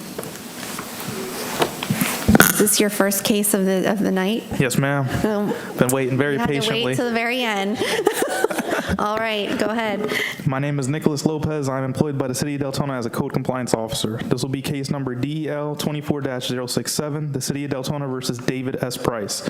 The property address is 1553 Providence Boulevard, Deltona, Florida 32725. The parcel ID number is 813-055-060070. This is a violation of City of Deltona Ordinance Section 18-5, adopting the latest edition of the International Property Maintenance Code, Section 302.7, which states all accessory structures, including detached garages, fences, and walls, shall be maintained and kept in good repair and sound structural condition.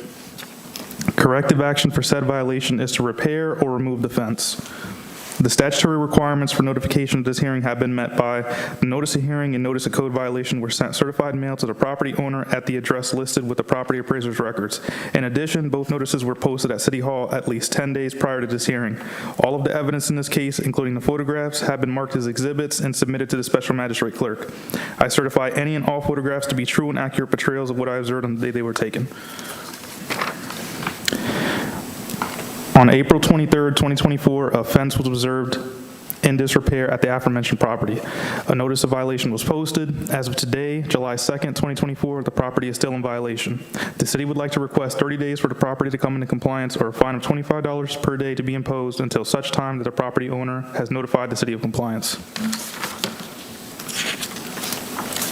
Okay, so in the picture, there's only one panel left standing? Is that what? Yes, ma'am.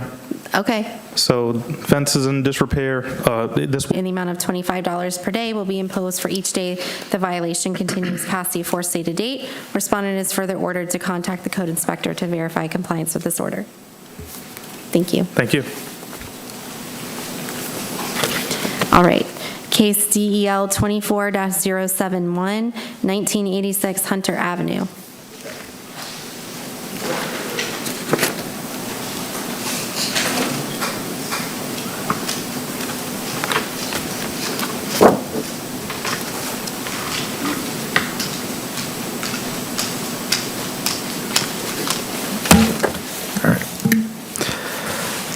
My name is Nicholas Lopez. I'm employed by the City of Deltona as a code compliance officer. This will be case number DL 24-071, the City of Deltona versus Eric B. Sachs and Tamika Sachs. The property address is 1986 Hunter Ave, Deltona, Florida 32725. The parcel ID number is 813-015-060-100. This is a violation of City of Deltona Ordinance Section 18-5, adopting the latest edition of the International Property Maintenance Code, Section 304.1, which states the exterior of a structure shall be maintained in good repair, structurally sound, and sanitary so as not to pose a threat to the public safety or welfare. Corrective action for said violation is to repair, replace, or maintain in good repair any exterior surfaces, roof, obtain permits if required. The statutory requirements notification of this hearing have been met by the notice of hearing and notice of code violation were sent certified mail to the property owner at the address listed with the property appraiser's records. In addition, both notices were posted at City Hall at least 10 days prior to this hearing. All of the evidence in this case, including the photographs, have been marked as exhibits and submitted to the special magistrate clerk. I certify any and all photographs to be true and accurate portrayals of what I observed on the day they were taken. On August 8th, 2023, a roof was observed in disrepair at the aforementioned property, roof/soffit. A door hanger was left at the residence. As of today, July 2nd, 2024, the property is still in violation. The city would like to request 30 days for the property to come into compliance or a fine of $25 per day to be imposed until such time that the property owner has notified the city of compliance. Okay, and so just for the record, the soffits are damaged, I guess. It's like there's a big hole in them. Yes, ma'am. Okay. Oh, and $25 per day will be imposed for each day the violation continues past the aforestated date. Respondent is further ordered to contact the code inspector to verify compliance with this order. Thank you. Thank you. All right, this is case DEL 24-072, 2912 Thalita Terrace.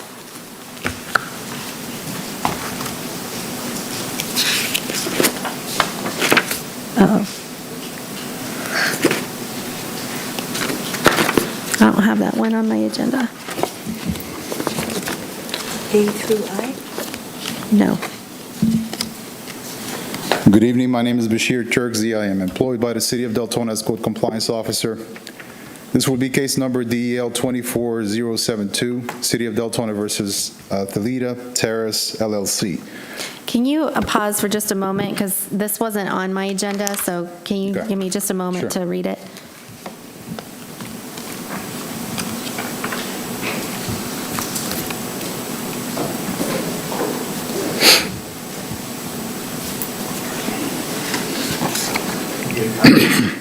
Bree's going to get one.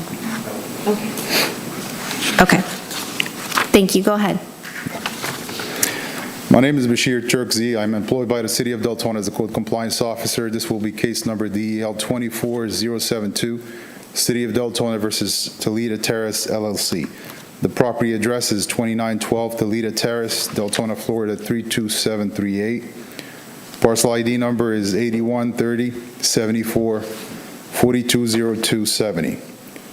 This is a violation of City of Deltona Ordinance Section 18-3, adopting the latest edition of Florida Building Code, Section 105.1, which states that any owner, authorized agent who intends to construct, enlarge, alter, repair, move, demolish, or change the occupancy of a building or structure, or to erect, install, enlarge, alter, repair, remove, convert, or replace any electrical, gas, mechanical, or plumbing system, the installation of which is regulated by this code, or to cause any such work to be done, shall first make application to the building official and obtain the required permit.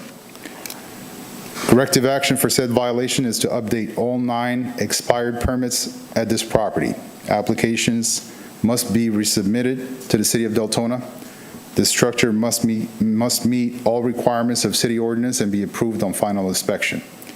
Statutory requirements for notification of this hearing have been met by the notice of hearing and notice of code violation being sent certified mail to the property owner at the address listed with the property appraiser's records.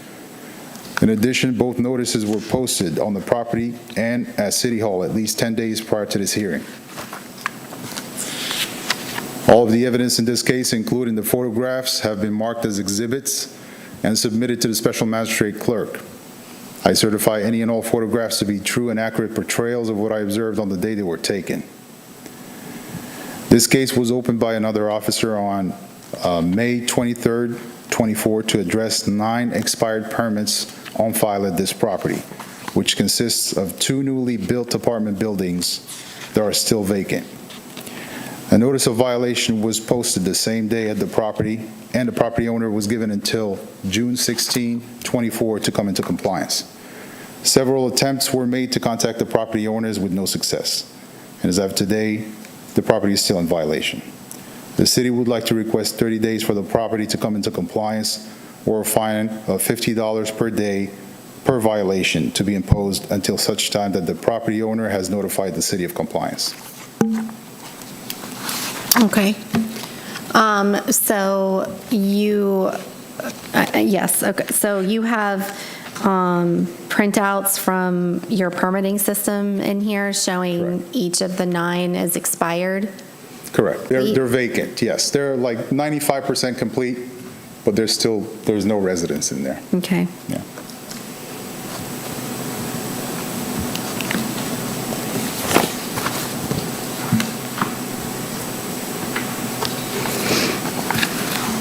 All right. I find that the notices were properly given in this case, and I'm omitting the case file in the PowerPoint as exhibits. And I find that respondent in this case is in violation of the city code as charged, and that respondent correct the violation before 4:00 p.m. on August 1st. So again, that's 30 days. In the event respondent does not comply by this date, a fine in the amount of $50 per day per violation, which would be $450? $425, I believe. $425? Yeah. How can that be? Is it? Okay, will be imposed for each day, so it's $50 per day per violation. For each day the violation continues past the aforestated date. Respondent is further ordered to contact the code inspector to verify compliance with this order. 225. 9 violations? Oh, it's $50. I'm sorry. Yeah, That would be so it's $450. yeah, I was like, 450, it can't be 25. Yeah. All right, so it's $450. Yeah, all right, thank you. Thank you.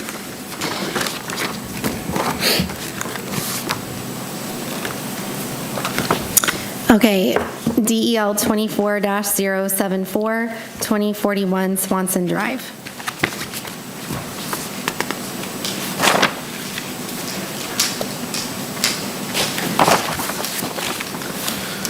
All right, good evening. Forgive me for pronouncing these names.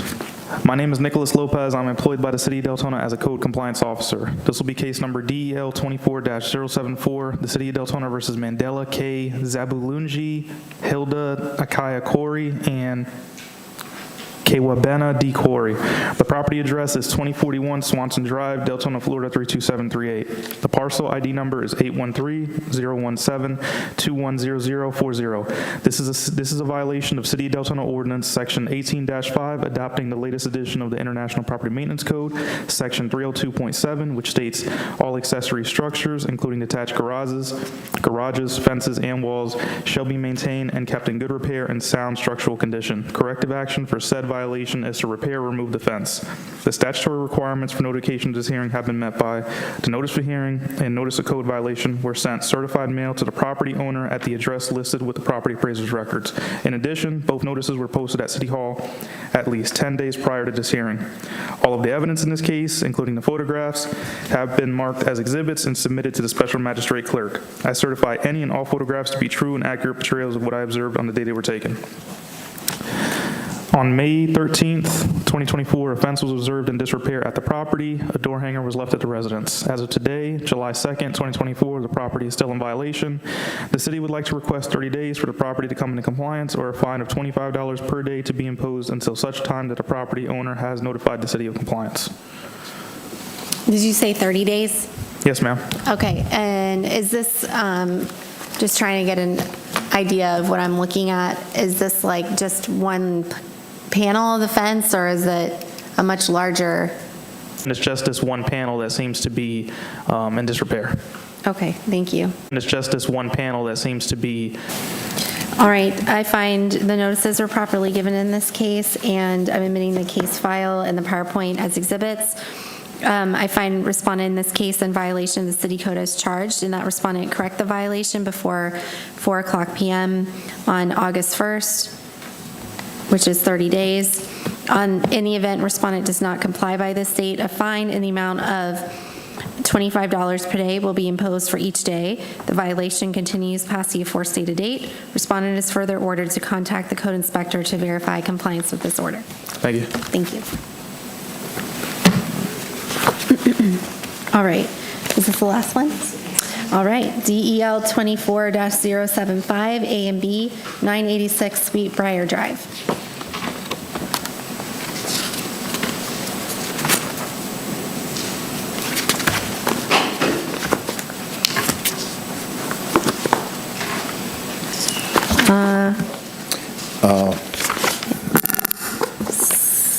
Give me one moment again. I don't see this on my agenda, so. This would be the most current, newest agenda.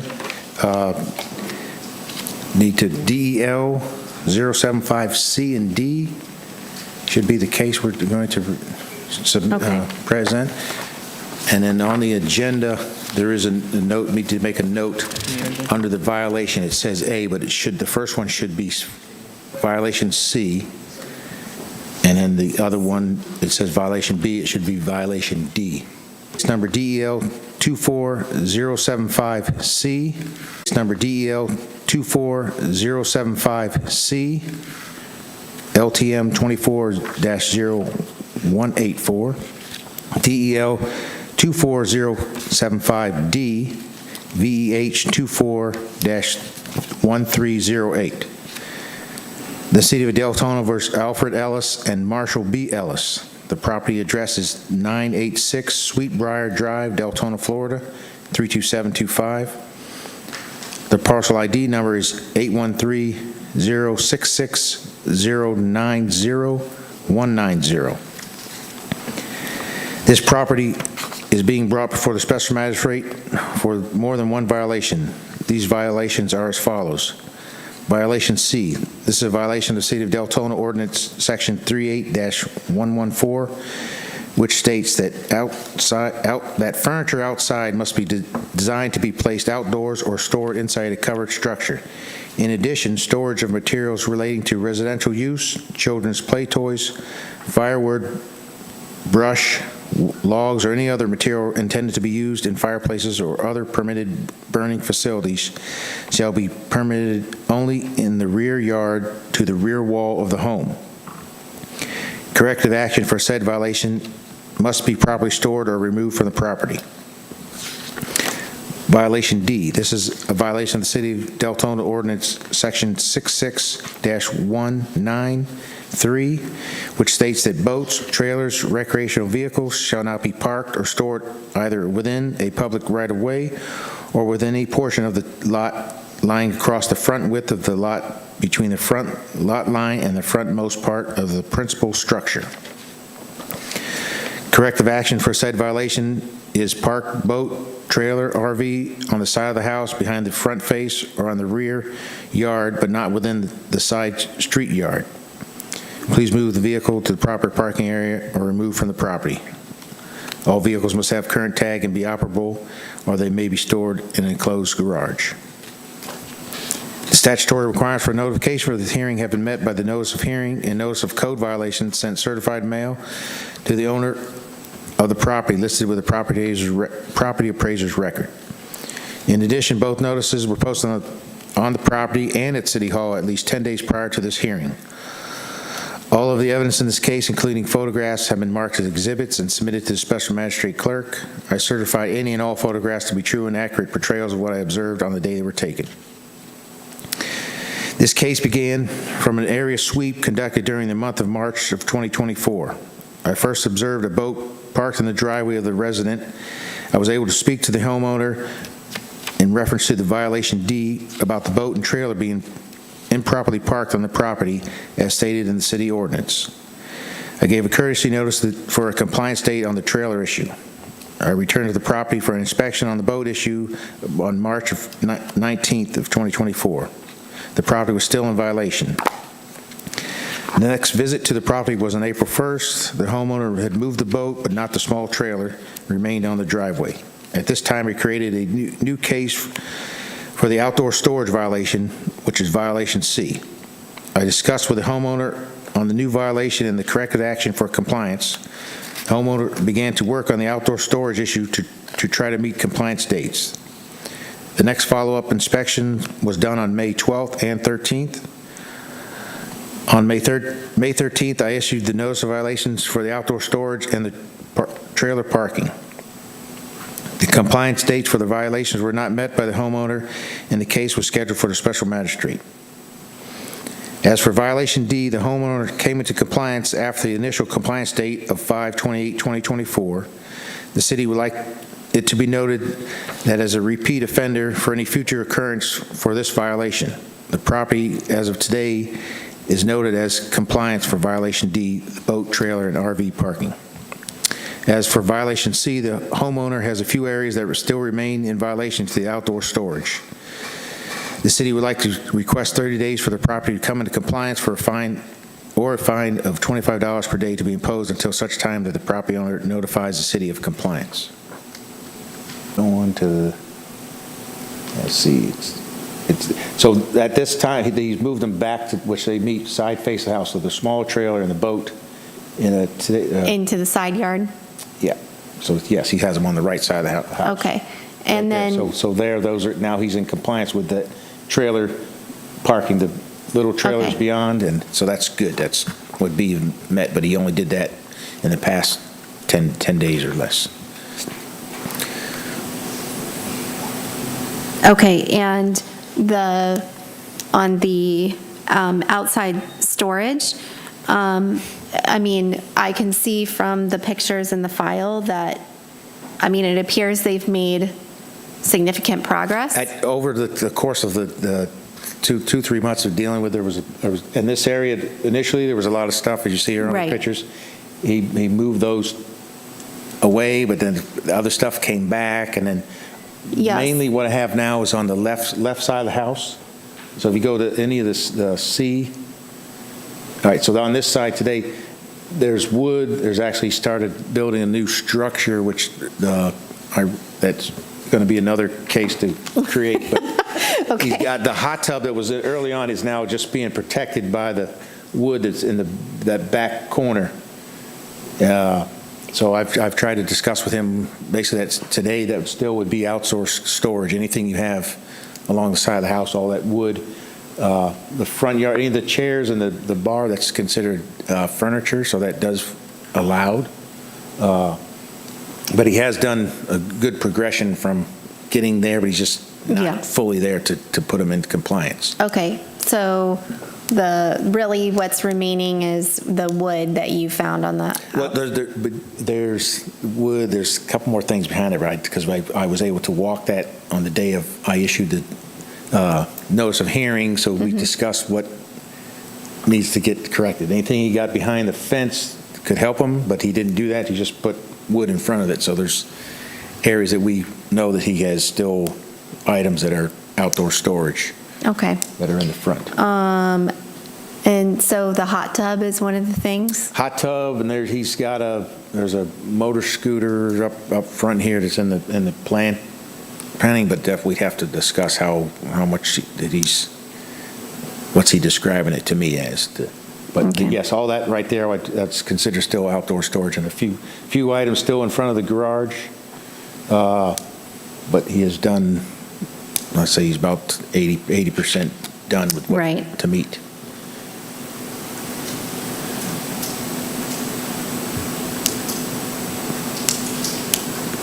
All right, I find that the notices were properly given in this case, and I'm admitting the case file and the PowerPoint as exhibits. And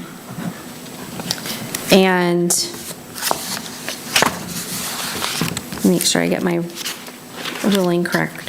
So with regard to violation C, I'm going to find respondent in this case in violation of the city code as charged, and that respondent correct the violation before 4:00 p.m. on August 1st, which is 30 days. And in the event respondent does not comply by this date, a fine in the amount of $25 per day for violation C will be imposed for each day the violation continues past the aforestated date.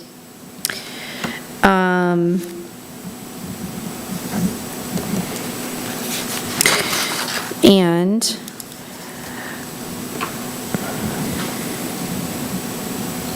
I also find, with respect to violation D, that respondent in this case was in violation of the city code as charged and failed to correct the violation D by the time specified for correction by the code enforcement officer, and that the violation is now corrected and no fine will be imposed. Any violation of the same code by respondent within 5 years from the date of this order shall be treated as a repeat violation for which a fine of up to $500 per day may be imposed for that violation D. And then finally, with respect to violation C, again, for the respondent and the record, the respondent is further ordered to contact the code inspector to verify compliance with the order. Yes. Thank you. Thank you. Thank you.